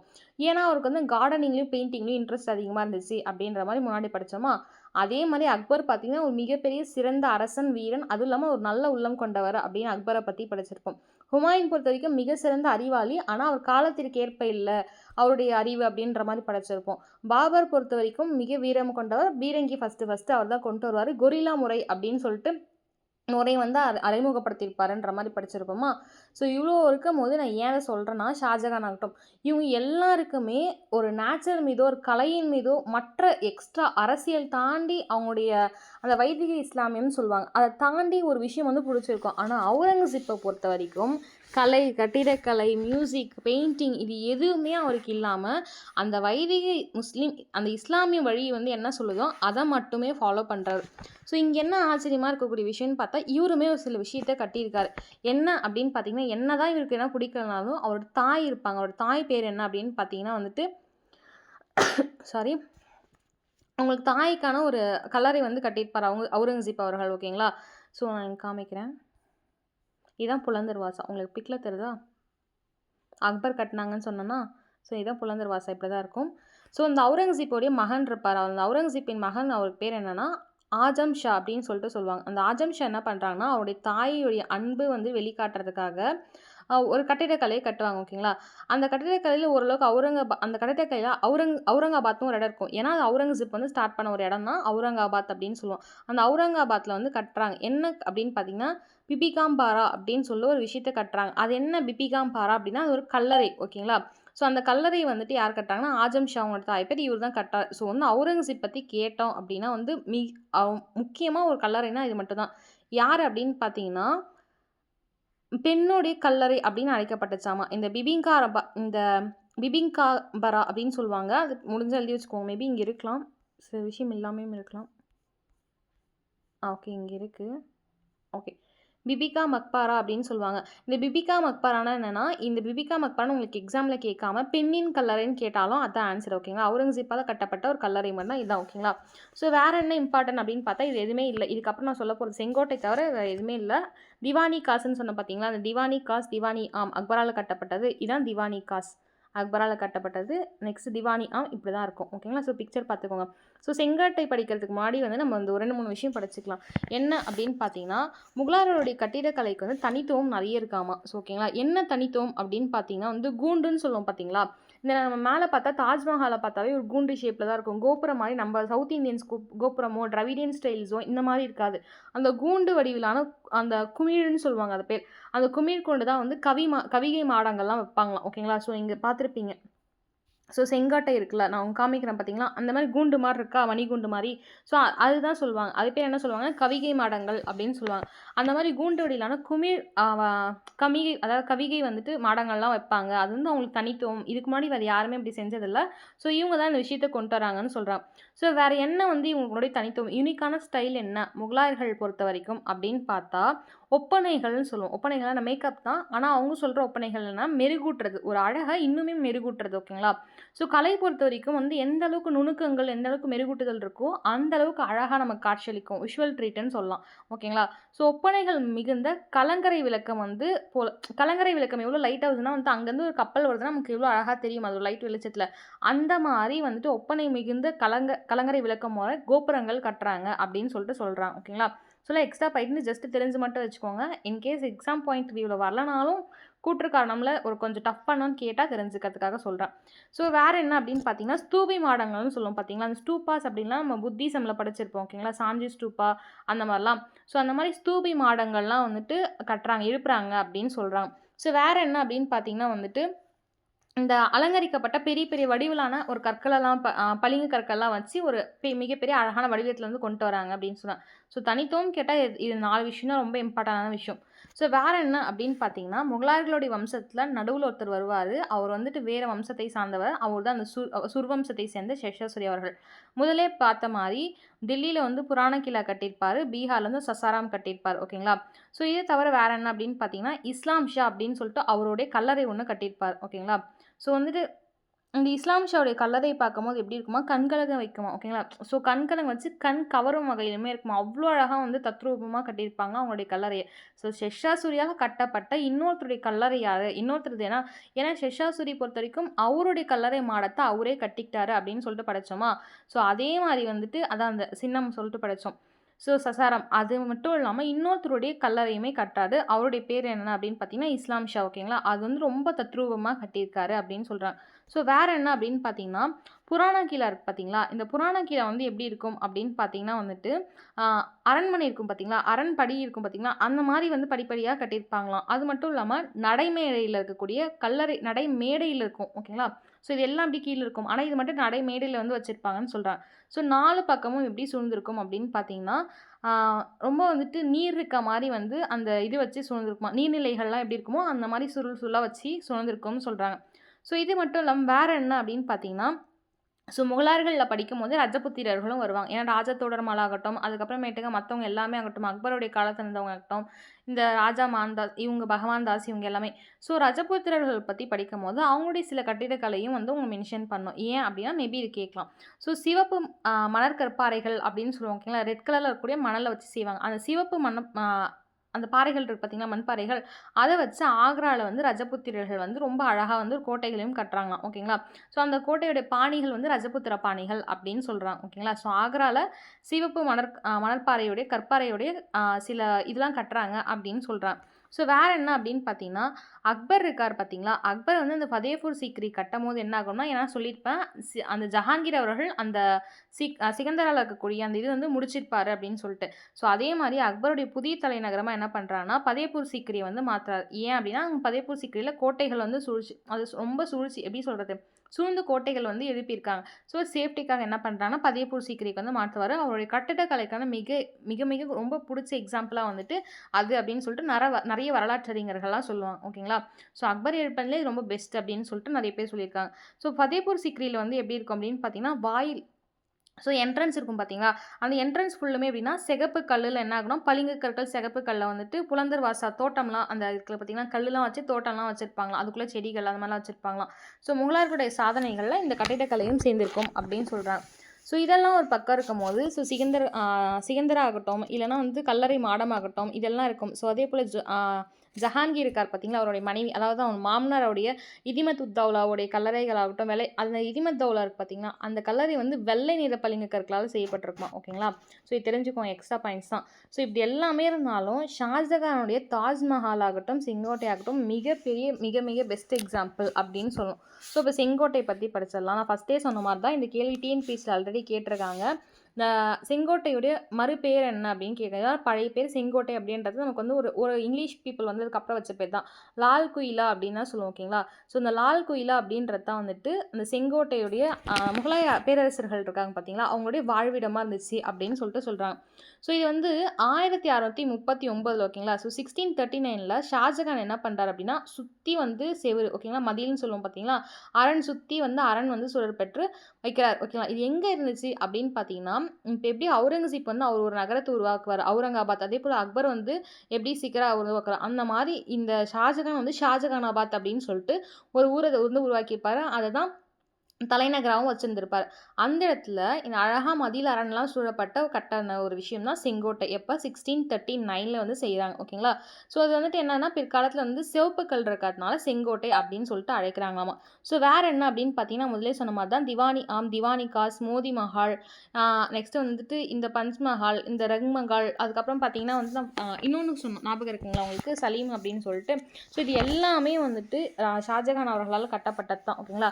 ஸோ இது எல்லாமே என்ன இருக்குன்னா, பிரமிடுடைய கட்டடங்களால் சூழப்பட்ட செங்கோட்டை இருக்குமா, ஓகேங்களா? ஸோ ஷாஜகான் காலத்துல கட்டடக்கலைய மிக திறன் வாய்ந்தவங்க நெறைய பேர வந்து இவரு வந்துட்டு அப்ரோச் பண்ணி இந்த விஷயத்தலாம் பண்ணியிருக்காரு. நெறைய கட்டடக்கலை அறிஞர்கள் இருந்திருக்காங்க. பாரசீகமாகட்டும், நீங்க தாஜ்மஹால் பத்தி படிக்கும்போதுமே சரி, வெறும் பாரசீகர்களால மட்டும் கட்டியிருக்க மாட்டாங்க. ஆப்கானியர்கள் இருப்பாங்க, பாரசீகர்கள் இருப்பாங்க. நம்ம டிராவிடியன் ஸ்டைல்ஸுமே வந்து சில வரலாற்று ஆசிரியர்கள்லாம் இல்ல. தமிழ்நாட்டுல இருந்தும் சில சிறந்த கட்டிடக்கலையாளர்லாம் போயிருக்காங்க. அப்படின்ற மாரி சிலதெல்லாம் ப்ரூஃப் பண்ணியிருப்பாங்க. பட் ஆனா புக் வைஸ்ல நமக்கு அப்படி இல்ல. ஓகேங்களா? ஸோ ஷாஜகானுடைய ஷாஜகானாபாத் இருக்கு பார்த்தீங்களா? அங்க தான் அதான் பழைய டெல்லின்னு சொல்லுவாங்க. ஓகேங்களா? நம்ம இப்ப இருக்கோம் பார்த்தீங்களா? டெல்லி. அதாவது நியூ டெல்லின்னு சொல்றோம். அதான் நியூ டெல்லி அப்படின்னு நம்ம சொல்லுவோம். நியூ டெல்லிக்கு முன்னாடி பழைய டெல்லின்னு சொல்லுவாங்க. அந்த ஷாஜகானாபாத் இருக்கு பார்த்தீங்கன்னா, அதோடைய பேர் தான் பழைய டெல்லி அப்படின்னு சொல்லுவாங்க. ஸோ வந்து அத உருவாக்குனவரே அவர் தான். செங்கோட்டை ஆகட்டும், ஜும்மா மஸ்ஜித் ஆகட்டும், இதெல்லாம் ரொம்ப ரொம்ப கட்டிடக்கலையில சிறந்த எக்ஸாம்பிள் அப்படின்னு சொல்றாங்க. ஸோ வேற என்ன அப்படின்னு பார்த்தீங்கன்னா, கட்டிடக்கலைய தாண்டி இந்த ஜஹாங்கீர், ஷாஜகான் இருக்காங்க பார்த்தீங்களா? இவங்க என்ன பண்றாங்களாம் வந்து ஷாலிமர் அப்படின்னு சொல்லிட்டு ஒரு தோட்டங்கள் சொல்லுவாங்க. ஓகே. ஷாலிமர் தோட்டங்கள் அப்படின்னு சொல்லுவாங்க. இந்த தோட்டத்த என்ன பண்றாங்கன்னா, இந்திய தோட்டக்கலையில ரொம்ப குறிப்பிட்ட ஒரு தோட்டக்கலை அப்படின்னு பார்த்தீங்கன்னா, ஷாலிமர் தோட்டக்கலை தான். இதுல வந்து ஆர்வம் காட்டி இந்த தோட்டங்கள வளர்க்குறாங்க அப்படின்னு சொல்லுவாங்க. ஸோ கேள்விகள்ல ஷாலிமர் தோட்டக்கலை வந்துட்டு யார் வந்துட்டு மிகப்பெரிய ஒரு இந்திய தோட்டக்கலை தான் ஷாலிமர் தோட்டக்கலை. அத வந்து யார் வந்து வளர்க்குறாங்க. ரொம்ப நான் ஃபர்ஸ்ட்டே சொன்ன மாரி ஜஹாங்கீருக்கு வந்து பெயிண்டிங்லயும், கார்டனிங்லயும் ரொம்ப இன்ட்ரெஸ்டிங்கா இருப்பாரு. ஸோ அவருக்கு ஜ அ ஷாஜகான் அவர்களும் சில இன்ட்ரெஸ்டடா இருப்பாரு. ஏன்னா வழித்தோன்றல் தானே அவரு. அவரும் கொஞ்சம் இன்ட்ரெஸ்ட்டா இருந்து இந்த தோட்டக்கலை எஸ்பெஷலி குறிப்பிட்டு ஷாலிமர் தோட்டக்கலைய வந்துட்டு விரிவாக்கம் செய்றாங்க. அவங்களுக்கு வந்து தனியா பர்சனலா இன்ட்ரெஸ்ட் இருந்து வளர்க்குறாங்க. ஓகேங்களா? ஸோ வேற என்ன அப்படின்னு பார்த்தீங்கன்னா, முகலாயர்களுடைய கட்டிடக்கலை இருக்கு பார்த்தீங்களா? அது எவ்ளோ அழகா கொண்டிருக்காங்கன்னா, நீர் வந்து சூழ்ந்திருக்கணும். அட்லீஸ்ட் நீர் வந்து பார்த்தா தெரியணும் அப்படின்ற ஒரு எண்ணத்தில தான் யமுனை ஆற்றங்கரையில வந்து கட்டியிருப்பாங்க. ஸோ நீங்க படிக்கும்போது தெரிஞ்சிருக்கும். உங்களுக்கு ஷாஜஹான் அவர்கள் சிறையில் அடைச்சிருப்பாரு. அவுரங்கசீப் என்ன பண்ணாரு 8 வருஷம் அந்த காலம் வந்து சிறையில் அடைச்சிருப்பாரு. அங்கருந்து மும்தாஸுடைய கல்லறை பார்க்குற மாரி இருக்கும். அங்க நதிக்கரை பார்த்தீங்கன்னா, நதிக்கரை வந்து அவர் கண்ணு தாண்டி தான் வந்து அந்த இது கல்லறைக்கு போற மாரி சொல்லியிருப்பாங்க. அந்த பாவனைகள்லாம் சொல்லியிருப்பாங்க. ஸோ அப்படி இருக்க பட்சத்தில டெல்லிக்கு வந்துட்டு நீர் கொண்டு வரதுக்காக தான் என்ன பண்ணுவாங்கன்னா, மேற்கு முனை கால்வாயிலேருந்து கொண்டு வருவாங்க. அந்த கொண்டு வர பாதையிலேயே அவங்க எல்லாமே கட்டியிருக்காங்க. ஓகேங்களா? ஸோ டெல்லிக்கு வந்து கண்டிப்பா தண்ணி வேணும். ஓகேங்களா? ஸோ தண்ணிக்காக கொண்டு வரப்பட்ட விஷயம். தண்ணிய சுத்தி அவங்க இவ்வளோ விஷயத்தையும் கட்டியிருக்காங்க அப்படின்றத மீன் பண்றாங்க. ஓகேங்களா? ஸோ இது எல்லாமே கட்டடக்கலைக்கான இம்பார்ட்டன்ட் எக்ஸாம்பிள். ஓகேங்களா? ஸோ கட்டடக்கலை முடிஞ்சதுக்கப்புறம் என்னன்னா, நம்ம எக்ஸ்ட்ரா பார்க்குறோம். இந்த புக்ஸ்ல இவ்வளோ தான் இருக்கு. நான் எத்திக்ஸ் புக்ஸ் 11த், 12த் நான் நடத்தும்போது அதையும் திருப்பியும் சொல்றேன். இப்பயும் சொல்றேன். நோட் பண்ணி வச்சுக்கோங்க இதுக்கப்புறம். ஸோ ஓவியம் அப்படின்னும்போது வேற என்ன அப்படின்னு பார்த்தீங்கன்னா, இந்த மத்திய ஆசியா பொறுத்தவரைக்கும் ஹுமாயூன் இருக்கார் பார்த்தீங்களா? அவர் வந்து ரொம்ப ரொம்ப ஓவியக்கலையில சிறந்தவரா இருந்தாராமா. ஓகேங்களா? ஸோ அத தாண்டி வேற என்ன விஷயம்னா, நான் உங்களுக்கு ஜஹாங்கீர் தான் சிறந்தவர்ன்னு சொன்னேன். இவருக்கு வந்து நுண்கலை ஓவியம்னு சொல்லுவாங்க. ரொம்ப மைக்ரோ அந்த சின்ன சின்ன நுணுக்கங்கள்னு சொல்லுவாங்க. ஒரு சிலை வடிக்கிறாங்கன்னா, அந்த சிலை வடிக்கிற அந்த கவிஞருக்கு தெரியும். எந்த இடத்துல பாவனைகள் மாத்தணும், எந்த இடத்துல சிரிச்சா வந்து இப்படி மாத்தணும், கை பாவனைகள்லாம் எப்படி இருக்கும்னு சொல்லிட்டு. அந்த மாரி நுண்கலையில வந்து இன்ட்ரெஸ்ட் இருந்தது அப்படின்னு சொல்றாங்க. யாருக்கு? ஹுமாயூனுக்கு. அதனால என்ன பண்றாருன்னா, ஹுமாயூன் கூட வந்துட்டு மத்திய ஆசியால போயிருப்பாரு பார்த்தீங்களா? அப்பதான் வந்து அக்பர் பொறப்பாரு. ஏன்னா ஷெர்ஷா சூரியால் தோற்கடிக்கப்பட்டு மத்திய ஆசியாவுக்கு போவாரு. ஸோ அங்க வந்து அக்பர் அப்படின்ற ஒரு மகன வந்து பெற்றெடுப்பாருன்னு சொல்லுவோம். ஸோ ரிட்டர்ன் வரும்போது என்ன பண்றாங்களாம், இந்தியாவுக்கு ரிட்டர்ன் வந்து ஓராண்டு காலத்துல லைப்ரரியிலேருந்து இறந்துருவார். ஓகேங்களா? படிக்கட்டுல தவறி விழுந்து இறந்துருவாரு அப்படின்னு படிச்சோம். ஸோ அப்ப அந்த ரிட்டர்ன் கூட வரும்போது என்ன பண்றாங்கன்னா, சில நுண் ஓவிய கலைஞர கூட்டு வராராமா. யாரு? ஹுமாயூன் அவர்கள். அவங்களுடைய பேர் என்ன அப்படின்னு பார்த்தீங்கன்னா, ரொம்ப இம்பார்ட்டன்டான பேரு 2 பேர் இருக்காங்க. அப்துல் சமத் அப்படின்ற ஒருத்தர். ஓகேங்களா? யாரு? அப்துல் சமத் மற்றும் மீர் சையத் அலி அப்படின்னு 2 பேர அவர் மத்திய ஆசியாவிலேருந்து ஓடி போனார் பார்த்தீங்களா? அங்க துரத்தி அடிக்கப்பட்டவர திருப்பியும் வரம்போது கையோட 2 நல்லா நோட் பண்ணிக்கோங்க. ஓவிய கலைஞர்கள்ல ஓவிய கலைஞர்கள். என்ன மேம் டிஃபரன்ஸ்னா, ரொம்ப சின்ன விஷயம் கூட. ஃபார் எக்ஸாம்பிள் சொல்லணும்னா, என்னுடைய இங்கிலீஷ் சார் ஒருத்தர் இருந்தாரு. அவர் வந்துட்டு நல்ல ஒரு ஆர்டிஸ்ட்ன்னு வச்சுக்கோங்களேன். அவர் வந்துட்டு ஒரு அப்ராட்ல ஏதோ ஒரு காம்படிஷன்ல கலந்துக்கிட்டாரு. என்ன டாபிக்னா, வயசானவங்கள பத்தி வந்துட்டு அந்த வயசானவங்களுடைய ஃபேஸ வந்து வரையணும். ஒருத்தர் இருக்காங்கன்னா, அத அப்படியே வந்து வரையணும். ஸோ வரையும்போது இவர் சூப்பரா வரைஞ்சுட்டாராம். சும்மா அழகா வந்து மெருகேத்தி நம்ம சொல்லுவோம்ல, ரொம்ப அழகா கலரிங்லாம் பண்ணி அப்படிலாம் வரைஞ்சுட்டாராம். ஆனா ரிஜெக்ட் பண்ணிட்டாராம். இவருக்கு ஏன் அப்படின்னு தெரிஞ்சுக்கணும்னு சொல்லிட்டு ஜட்ஜ் கிட்ட போய் கேட்கும்போது, உங்கள வயசானவங்கள தான் வரைய சொன்னோம். இந்த மாரி மெருகேத்த அவசியம் இல்ல. இந்த ரிங்கிள்ஸ்ன்னு சொல்லுவோம் பார்த்தீங்களா? சுருக்கங்கள் இருக்கு பார்த்தீங்களா? அந்த சுருக்கங்கள் வந்து கம்மியா வச்சிருக்கீங்க அப்டின்னா, ஸோ அதான் மைக்ரோ. சின்ன சின்ன விஷயத்தையும் சின்ன சின்ன நம்மளுடைய தமிழ பத்தி எடுத்தீங்கன்னா, நெறைய சிலைகள் பார்த்தீங்கன்னா, அவ்ளோ நுணுக்கங்கள் இருக்கும். இந்த யாழி உள்ளலாம் கல்லு போடுற மாரி இருக்கும். ஸோ அந்த மாரி நெறைய ஓவியங்கள் ஆகட்டும், சிலைகள் ஆகட்டும், இந்த மாரி நெறைய ஓவியங்கள் ஆகட்டும், இந்த மாரி நெறைய வந்து ரொம்ப மைக்ரோவா சின்ன சின்ன விஷயத்தையுமே நுண்கலைகள கவனிக்கிறவரா வந்து ஹுமாயூன் இருப்பாரு. அதே வந்து கலை ஓவிய கலைஞரையும் 2 பேர கூட்டு வருவாரு மத்திய ஆசியாலருந்து. அவங்க பேர் தான் அப்துல் சமத் அவர்களும், மீர் சையத் அப்படின்னு சொல்லுவோம். ஓகேங்களா? ஸோ இவங்கள வந்து கூட்டு வராரு. இவங்க வந்து இந்தியாவுடைய ஓவியர்கள் அப்படின்னு சொல்லலாம். ஓகேங்களா? ஸோ அது மட்டும் இல்லாமல் இவங்க வந்து ரொம்ப வந்து இவரோட குடுக்குற ஊக்கம்ல வந்து நெறைய ஓவியங்கள்லாம் வரைஞ்சிருக்காங்க அப்படின்னு சொல்றாங்க. ஸோ வேற என்ன அப்படின்னு பார்த்தீங்கன்னா, பாரசீக மொழின்னு சொல்லுவோம் பார்த்தீங்களா? இந்த பாரசீக மொழியில என்ன பண்றாங்க அப்படின்னு பார்த்தீங்கன்னா, நெறைய ஓவியங்கள்லாம் இடம்பெற்றிருக்காமா. என்ன பாரசீக மொழியில ஓவியங்கள்னா, நெறைய தானே பாரசீக மொழி பத்தி நெறைய ஓவியங்கள் வரைஞ்சிருப்பாங்க. கட்டிடக்கலையே பாபர் கொண்டு வந்துட்டாரு இந்தியாக்குள்ள. ஸோ அப்பனா ஓவியங்கள் வரையறது ஈஸி தானான்னா, இல்ல அங்க தான் ஒரு ட்விஸ்ட் இருக்கு. என்ன அப்படின்னு பார்த்தீங்கன்னா, மகாபாரதம் இருக்கு பார்த்தீங்களா? பாரசீக மொழியில மகாபாரதம் மொழிபெயர்ப்பு செஞ்சிருப்பார். யார் அப்படின்னு பார்த்தீங்கன்னா, ஐனி அக்பர்ன்னு ஒருத்தர் இருப்பாரு. அவர் தான் வந்துட்டு ம ப எப்படி பாபர் இருக்கார் பார்த்தீங்களா? அவருக்கு எப்படி வந்துட்டு அக்பரால வந்துட்டு என்ன சொல்லியிருப்பாரு? என்னுடைய தாத்தா அத வந்து நீங்க வந்து மொழிபெயர்த்து தரணும். துசுகி பாபரு அவர் தர்க்கிஷ்ல துருக்கியில வந்து எழுதியிருக்காரு. நீங்க வந்து பாரசீகம்ல மொழிபெயர்க்கணும்னு கேட்டுப்பாரு பார்த்தீங்களா? அதே மாரி ஐனி அக்பர் என்ன பண்றாருன்னா, 2 அவைக்கலைஞர் வந்திருப்பாங்க. கவிஞர்ன்னு சொல்லுவாங்க. அவங்க வந்து ஐனி அக்பரி இருப்பாங்க. ஐனி அக்பரி அப்படின்றது ஒரு நூல் ஓகேங்களா? ஸோ அந்த நூல்லேருந்து எடுக்கப்பட்டது தான் வந்துட்டு இந்த அந்த சீன்ஸ் ஆகட்டும், மகாபாரதம் வந்து பாரசீகத்துல எழுதப்பட்ட மொழி சீன்ஸ் ஆகட்டும், இது 2 பத்தியும் நெறைய ஓவியங்கள் வந்து இருந்திருக்கு முகலாயர்களோட டைம்லன்னு சொல்றாங்க. என்னன்னா ஐனி அக்பர்ல இருக்கக்கூடிய பல ஓவியங்களும் சரி, மகாபாரதம் பாரசீக மொழியில எழுதியிருப்பார் பார்த்தீங்களா? அத வச்சு பல ஓவியங்களையுமே வந்து செஞ்சிருக்காங்க, வரைஞ்சிருக்காங்க அப்படின்னு சொல்றாங்க. ஸோ வேற என்ன அப்படின்னு பார்த்தீங்கன்னா, அக்பருடைய அவையில அலங்கரிச்ச சில ஓவியர்களும் இருக்காங்களாம். ஓகேங்களா? தன்சென் போன்ற நெறைய பேர் முகலாயர்கள்ல இருப்பாங்க. இசைக்கலைஞர்களாகட்டும், இப்போ ஓவிய கலைஞர பொறுத்தவரைக்கும் வந்து நுண்ணோவிய கலைஞர்கள் பொறுத்தவரைக்கும் அப்துல் சமத் ஆகட்டும், இல்ல மீர் சையத் அலி ஆகட்டும் இவங்கலாம். ஸோ இந்த மாரி என்ன ஆகுதுன்னா, வேற யார் இருக்காங்க அப்படின்னு பார்த்தீங்கன்னா, தன்வந்த் அப்படின்னு ஒருத்தர் இருப்பாரு. நெக்ஸ்ட்டு பசவன் அப்படின்னு ஒருத்தர் இருப்பாரு. மிஸ்கினா அப்படின்னு ஒருத்தர் இருப்பாரு. இவங்க 3 பேருமே முகலாயர்களுடைய காலத்த தாண்டி அக்பருடைய அவையில அலங்கரிச்ச ஓவிய கலைஞர்கள். யாரு? தன்வந்த், பசவன், மிஸ்கினா இவங்க 3 பேருமே. So okay. வேற என்ன அப்படின்னு பார்த்தீங்கன்னா, முகலாயர்களுடைய ஓவியம் பொறுத்தவரைக்கும் எந்த அளவுக்கு பாரசீகத்துடைய தாக்கம் இருந்ததோ, அந்த அளவுக்கு சில விஷயத்துல வந்து சில சின்ன சின்ன ஓவியங்கள்ல ஐரோப்பியர்களுடைய தாக்கமும் இருந்தது. எப்படி மேம் ஐரோப்பியர்களுடைய தாக்கம் வருது அப்படின்னு பார்த்தீங்கன்னா, ஜஹாங்கீருடைய காலத்துல என்ன ஆகுதுன்னா, இங்கிலீஷ் பீப்பிள் வந்து கேட்பாங்க. தாமஸ் ரோ ஆகட்டும், அதுக்கு முன்னாடி வந்தவங்க ஆகட்டும், ஹாக்கின்ஸ் ஆகட்டும் இவங்கலாம் என்ன பண்ணுவாங்கன்னா, நாங்க வந்து வணிகம் செஞ்சுக்கிறோம் அப்படின்னு கேட்பாங்க. ஜஹாங்கீர் முதல்ல மறுக்குவாரு. ஏன் மறுப்பாரு அப்படின்னு பார்த்தீங்கன்னா வந்துட்டு, ஏன்னா போர்ச்சுகீசியர்கள் வந்து நல்ல உறவு கொண்டிருப்பாங்க. ஏன்னா போர்ச்சுகீசியர்கள் தான் ஃபர்ஸ்ட்டு அந்த ஐரோப்பியர்கள் இந்தியாவுக்கு காலிக்கட்டுக்கு வந்து இந்த 1498ல வந்துட்டு வருவார் வாஸ்கோ ட காமா. ஸோ போர்ச்சுகீசியர்கள் கூட நம்ம ஒரு நல்ல உறவு இருந்திருக்கும் ஆக்சுவலா. ஸோ அத வந்து கெடுத்துக்க கூடாது அப்படின்றதுக்காக ஃபர்ஸ்ட்டு வந்து இங்கிலீஷ வந்து மறுப்பாங்க. அப்புறம் 1600கள் டிசம்பர் 31 நெனைக்கிறேன். ஸோ அப்போ வந்துருவாங்க. ஓகேங்களா? ஸோ அப்போ வந்ததுக்கப்புறம் என்ன ஆகும்னா, இந்த சில தாக்கங்கள் வந்து இன்ஃப்ளூயன்சஸ் வந்து அந்த சில தாக்கங்கள் நமக்கு வரும். ஓகேங்களா? நம்ம அலெக்சாண்டர பத்தி நம்ம லேட்டர்ல படிப்போம். இந்த யூனிட்லலாம். ஸோ அப்புறம் படிக்கும்போதுமே தெரிஞ்சிருக்கும். அவரு விட்டு போன சில தாக்கங்கள், சில வீரக்கலைகள் எல்லாமே வந்து அதுக்கப்புறம் ஃபாலோ பண்ணாங்க அப்படின்னு சொல்லிட்டு போரஸ்ன்னு சொல்லிட்டு ஒரு மன்னர் இருப்பார். ஸோ அதெல்லாம் ஃபாலோ பண்ணாரு அப்படின்ற மாரி தான் இருக்கும் ஓகேங்களா? ஸோ அதே மாரி ஐரோப்பியர்களுடைய தாக்கமும் ஓவியத்துல இருந்துச்சு அப்படின்னு சொல்றாங்க. ஓகேங்களா? ஸோ அந்த டைம்ல தான் முகலாயர்களுடைய டைம்ல தான் ஐரோப்பியர்களுடைய ஓவியங்கள் வந்துட்டு என்ன ஆகுதுன்னா, அறிமுகப்படுத்தப்பட்டு சில தாக்கங்கள உண்டாக்குதுன்னு சொல்றாங்க. ஸோ வேற என்ன அப்படின்னு பார்த்தீங்கன்னா, அக்பர் நாமா இருக்கு பார்த்தீங்களா? ஸோ அக்பர் நாமா ஆகட்டும், ஹம்சா நாமான்னு சொல்லிட்டு ஒண்ணு இருக்கும். ஓகேங்களா? ஸோ இது எல்லாமே அம்சநாமா வந்து கேள்விப்பட்டிருக்க மாட்டீங்க. ஹையர் ஸ்டடீஸ் படிக்கும்போது படிப்பீங்க. இந்த அம்சநாமா, அந்த அக்பர் நாமா இந்த இருக்கக்கூடிய வரலாற்று புகைப்படங்கள்னு சொல்லுவாங்க. இந்த வரலாற்று புகைப்படங்கள், படைப்புகள் இதுலருந்து என்ன பண்றாங்கன்னா, நெறைய இன்ஸ்பயர் ஆயி ஓவியங்கள்லாம் வரையிறாங்க அப்படின்னு சொல்றாங்க. ஸோ வேற என்ன ஓவியங்கள்ல அப்படின்னு பார்த்தீங்கன்னா, நான் முதல்லயே சொன்ன மாரி ஜஹாங்கீர் ஒரு ரொம்ப வந்து டேலண்டடான ஒரு ஓவியம்ல. ஸோ ஜஹாங்கீர் காலத்துல என்ன பண்றாங்கன்னா, உருவப்படங்கள உருவாக்குறாங்க. ஓகேங்களா? அதுக்கு முன்னாடி என்ன ஓவியங்கள்னா, ஒரு கட்டிடக்கலையோ, ஒரு மகாபாரதத்துடைய சீனோ, ஒரு சினாரியோஸோ வந்து அப்படியே கண்ணு முன்னாடி விஷுவலா காமிக்கிற மாரி உருவாக்குனாங்க. ஜஹாங்கீருடைய காலத்துல என்ன பண்றாங்க, நம்ம ஏன் அதாவது வந்துட்டு நம்ம ஏன் வந்து அதாவது இது பண்ணக்கூடாது. ஓவியம் வந்து வரையக்கூடாது. ஒருத்தர் எப்படி இருக்காங்களோ நம்ம ஏன் அப்படியே வரையக்கூடாது அப்படின்னு சொல்லிட்டு அவர் சொன்னதுனால, அவருடைய புது எண்ணம் ஓகேங்களா? ஸோ அந்த மாரி அதனால தான் ரொம்ப டேலண்டடாக இருக்காரு. அண்ட் தென் வந்து அந்த விஷயத்தில் இன்ட்ரெஸ்டடாக இருக்கிறதுனால வந்து புதுசாக ஒரு எண்ணம் வருது. ஸோ அதனால் வந்து உருவப்படத்தை வந்து வரையலாம் அப்படின்னு சொல்கிறாங்க. ஸோ முதல்ல என்ன பண்ணுறாங்கன்னா, எடுத்த உடனே ஒருத்தர் கூப்பிட்டு அந்த உருவத்தெல்லாம் வரையவே இல்லை. இவங்க என்ன பண்ணுறாங்கன்னா, ஃபஸ்ட்டு விலங்கை வந்து வரைஞ்சு பார்க்கலாம் அப்படின்னு சொல்லிட்டு விலங்குகளை வரைய ஆரம்பிக்கிறாங்க பெரிய பெரிய இடத்துல.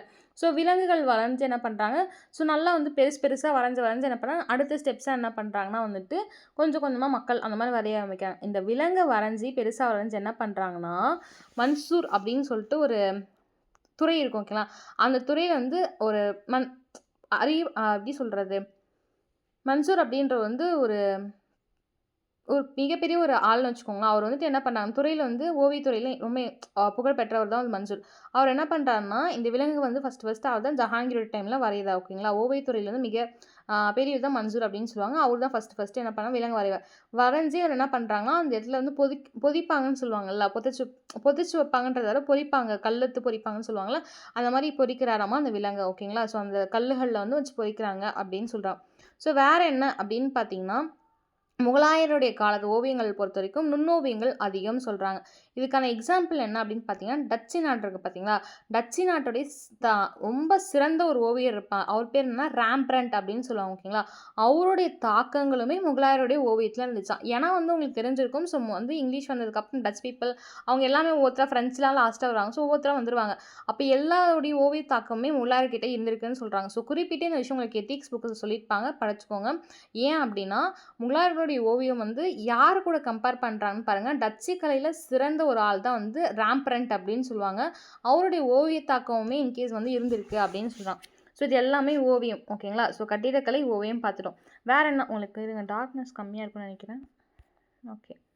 ஸோ வேறு என்ன அப்படின்னு பார்த்தீங்கன்னா, இசையும் நடனம். ஸோ இசைன்னு தெரிஞ்சோன்னே உங்களுக்கு தெரிஞ்சிருக்கும் நம்ம இசை எதை பற்றி சொல்ல வரோம்னு சொல்லிட்டு. நம்ம இசைன்னு சொன்னோடனே தான்சேன் அவர்கள் தான் நம்ம வரோம். பிகாஸ் அவ்வளோ டைம் டிஎன்பிசி ஆகட்டும், மற்ற எக்ஸாம்ஸ் டிஎன்சிட்டியில் ஆகட்டும், இந்த கேள்விகளை வந்து அடிக்கடி கேட்பாங்க. தான்சேன்னு சொல்லிட்டு. ஏன் அப்படின்னா, தான்சேன் வந்து எந்த ஊரை சார்ந்தவர் அப்படின்னு பார்த்தீங்கன்னா, குவாலியர்னு ஒரு ஊர் இருக்கும் ஓகேங்களா. முகலாய எல்லாத்துலேயுமே குவாலியர் நீங்கள் இப்பயுமே படிச்சிருப்பீங்க ஹிஸ்ட்ரி ஸ்டூடெண்ட்ஸ் எல்லாமே. இந்த குவாலியர் அப்படின்ற ஒரு ஊரை சேர்ந்தவர் தான் இந்த தான்சேன் அவர்கள். மிகப்பெரிய ஒரு இசைக்கலைஞர் அப்படின்னு சொல்லலாம் ஓகேங்களா. இந்த தான்சேனை அந்த நம்ம வந்து ஆதரிப்போம்னு சொல்லுவாங்கள்ல. இப்போ வந்து சடையப்பா வள்ளல் வந்து கம்பர் அந்த மாதிரி ஆதரிச்சாங்கன்னு படிப்போம்ல தமிழில். ஸோ அதே மாதிரி இந்த தான்சேனை வந்து யார் வந்து அடைக்கலம் கொடுத்து ஆதரிக்கிறாங்க அப்படின்னு பார்த்தீங்கன்னா, அந்த அக்பர் அவர்கள் தான் ஓகேங்களா. இந்த அக்பர் தான் வந்து தான்சேன் என்ற இசைக்கலைஞரை வந்து ஆதரிச்சாரு அப்படின்ற விஷயம் நமக்கு எப்படி மேம் தெரியும், யார் மேம் சொன்னாங்கன்னா, ஐனி அக்பரின்னு ஒரு புக்கு இருக்குன்னு சொன்னேன் பார்த்தீங்களா. அந்த 2 பேரை சொல்லியிருப்பேன் ஓகேங்களா. அப்துல் ஃபசல் அவர்கள் அப்படின்னு சொல்லிட்டு 2 பேரை சொல்லியிருப்பேன். அவர் தான் வந்துட்டு புக் எழுதுறாங்க அக்பரை பற்றின்னு சொல்லிட்டு. அந்த ஐனி அக்பரி அப்படின்ற புக்கில் வந்து என்ன சொல்லியிருக்காருன்னா, அந்த ஆத்தர் வந்துட்டு இந்த மாதிரி தான்சேன் அப்படின்ற ஒருத்தர் இருந்தாப்புல, அவர் வந்து பயங்கரமாக மியூசிக்லாம் வந்து செய்வார். அக்பருக்கு ரொம்ப பிடிச்சி போயிருந்துச்சு. அவர் வந்து அவைக்கலையில் வந்து அவர் வச்சுக்கிட்டார், ஆதரிச்சு வச்சுக்கிட்டார் இசைக்கலைஞரா அப்படின்னு சொல்லிட்டு அந்த ஐனி அக்பரியில் எழுதி வச்சுருக்காங்க ஓகேங்களா. ஸோ வேறு என்ன அப்படின்னு பார்த்தீங்கன்னா, இசையை பொறுத்த வரைக்கும் தான்சேன் தான் ரொம்ப இம்பார்ட்டன்ட். இவர் இல்லாமல் முகலாயர்களுடைய இசையை பற்றி நம்ம படிக்க மாட்டோம். ஸோ அடுத்த இம்பார்ட்டன்ட் பாயிண்ட் என்ன அப்படின்னு பார்த்தீங்கன்னா, இந்த முகலாய அரசர்களில் ஒருவரான முகமது ஷா அப்படின்னு சொல்லிட்டு ஒருத்தர் இருக்காராமா. அவருமே ரொம்ப வந்து ஒரு வளர்ச்சி பெற்ற ஒரு ஆள்னு வச்சுக்கோங்களேன். அவர் வந்து என்ன பண்ணுறாங்கன்னா, இசைத்துறையில் மிகப்பெரிய ஒரு வளர்ச்சி பெற்ற ஆள் தான். இவருடைய இசையுமே நிறைய தாக்கங்களை ஏற்பட்டுச்சுன்னு சொல்கிறாங்க ஓகேங்களா. ஸோ இவங்க ஓரளவுக்கு நல்ல ஒரு இசைக்கலைஞர் தான் முகமது ஷா அவர்களும் அப்படின்னு சொல்கிறாங்க. ஸோ வேறு என்ன செகண்ட் அப்படின்னா, பாபர் நாமா, பாதுஷா நாமா அப்படின்னு சொல்லிட்டு 2 நூல்கள் இருக்குது. அந்த நூல்களில் பாபர் நாமானா உங்களுக்கே தெரிஞ்சுக்கும், துசுக்கி பாபரி அதை தான் வந்து நம்ம தமிழாக்கம் செஞ்சு பாபர் நாமான்னு சொல்லுவோம். அந்த பாபர் நாமா, பாதுஷா நாமா இந்த நூல்களில் இசை கருவி இருக்குது பார்த்தீங்களா, இன்ஸ்ட்ருமெண்ட்டுன்னு சொல்லுவோம். ஸோ மியூசிக்கல் இன்ஸ்ட்ருமெண்ட்டை வச்சு பெண்கள் வந்து நடனமாக ஆடுற மாதிரி ஓவியங்கள் வந்து இடம்பெற்றிருக்காமா. ஸோ நல்லா தெரிஞ்சுக்கோங்க. ஏன் நான் சொல்கிறேன்னா, இந்த மாதிரி நமக்கு வந்து எவிடன்ஸாக சப்மிட் பண்ணுறது தான் ஹிஸ்ட்ரியாக நம்ம படிப்போம் ஓகேங்களா. அது ஒரு சோர்ஸ் ஆக்சுவலாக நமக்கு எவிடன்ஸ் அப்படின்றது ஒரு சோர்ஸ். ஹிஸ்ட்ரியை பொறுத்த வரைக்கும் ஃபஸ்ட்டு நம்ம தான் படிப்போம். பிஜி யூனிட் 1 இருந்தாலும் சரி, யூஜியாக இருந்தாலும் சரி, காலேஜ் டிஆர்பியாக இருந்தாலும் சரி, ஃபஸ்ட் யூனிட்டே சோர்ஸ் பற்றி தான் படிப்போம் ஓகேங்களா. ஸோ நமக்கு ஹிஸ்ட்ரின்றது எப்படி தெரிஞ்சிச்சு, வாட் இஸ் ஹிஸ்ட்ரி அப்படின்றத தாண்டி ஆர்கியலாஜிக்கலாக இல்லை வந்து மானுமெண்ட்ஸ்னாலேன்னு சொல்லிட்டு ஏன் அப்படி இந்த புக்ஸாக லிட்டரரியாக அந்த மாதிரி சொல்லிட்டு. ஸோ வந்துட்டு இது இம்பார்ட்டண்டான தெரிஞ்சக்கூடிய விஷயம்னா, எவிடன்ஸ் கிடைச்சா நீங்கள் அந்த விஷயத்தை பயங்கரமாக படித்து வச்சுக்கணும். இப்போ வந்துட்டு இந்த குவாலியரில் இருக்கக்கூடிய தான்சேன் அவர்கள் இசைக்கலைஞராக இருந்தாருன்னு சொன்னேன். ஸோ அப்போ வந்து அக்பரால் ஆதரிக்கப்பட்டாருன்ற விஷயத்த ஐனி அக்பரி சொல்லிச்சுன்னு சொன்னேன். அதே போல் குப்தர்கள் படிக்கும்போது நான் சொன்ன ஒருத்தரை பற்றி ஓகேங்களா. சந்திரகுப்தர் அவைக்கு வரக்கூடிய ஃபாகியன் அவர்கள் ரொம்ப செழிப்பாக இருந்தது அந்த நகரம் சொல்லியிருப்பார். அதே போல் வந்து விரலை வந்து கட் பண்ணுவார், கையாகட்டும் அந்த விரல்கள் அப்படின்ற விஷயத்தெலாம் குப்தாஸ் நடத்தும் போது சொல்லியிருப்பேன். ஸோ வந்து யாரை சொன்னாங்க, எந்த புத்தகத்தில் மென்ஷன் பண்ணி நமக்கு எவிடன்ஸாக எவிடன்ஸாக கிடச்சிச்சுன்ற விஷயத்த நாங்கள் நல்லா படிச்சுக்கோங்க. பிகாஸ் இப்போ லேட்டர் டேஸில் வரக்கூடிய எல்லா எக்ஸாம்ஸுமே சமன் நான் வந்து மைக் ஆஃப் பண்ணிக்கோங்க.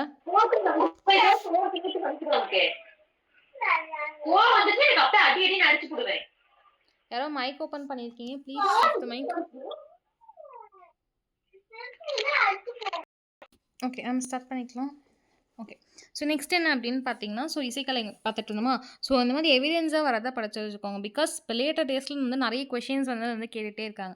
ஸோ பாபர் நாமா, பாதுஷா நாமா இந்த புக்ஸில் வந்து நமக்கு என்ன சொல்லியிருக்காங்கன்னா, சில பெண்கள் வந்து மியூசிக் இன்ஸ்ட்ருமெண்ட், அதாவது இசை கருவி வந்து வச்சுருந்த மாதிரி நமக்கு ஓவியங்கள் கிடச்சிருக்கு. அப்போலாம் வந்து அந்த காலத்தில் இசை வந்து யூஸ் பண்ணியிருக்காங்க, நம்ம கருவிகள் வந்து யூஸ் பண்ணியிருக்காங்க அப்படின்ற விஷயத்த பாபர் நாமாவும் பாதுஷா நாமாவும் சொல்லுது. ஓகேங்களா, ஸோ வந்து கட்டிடக்கலை, இசை, நடனம் பார்த்தாச்சு.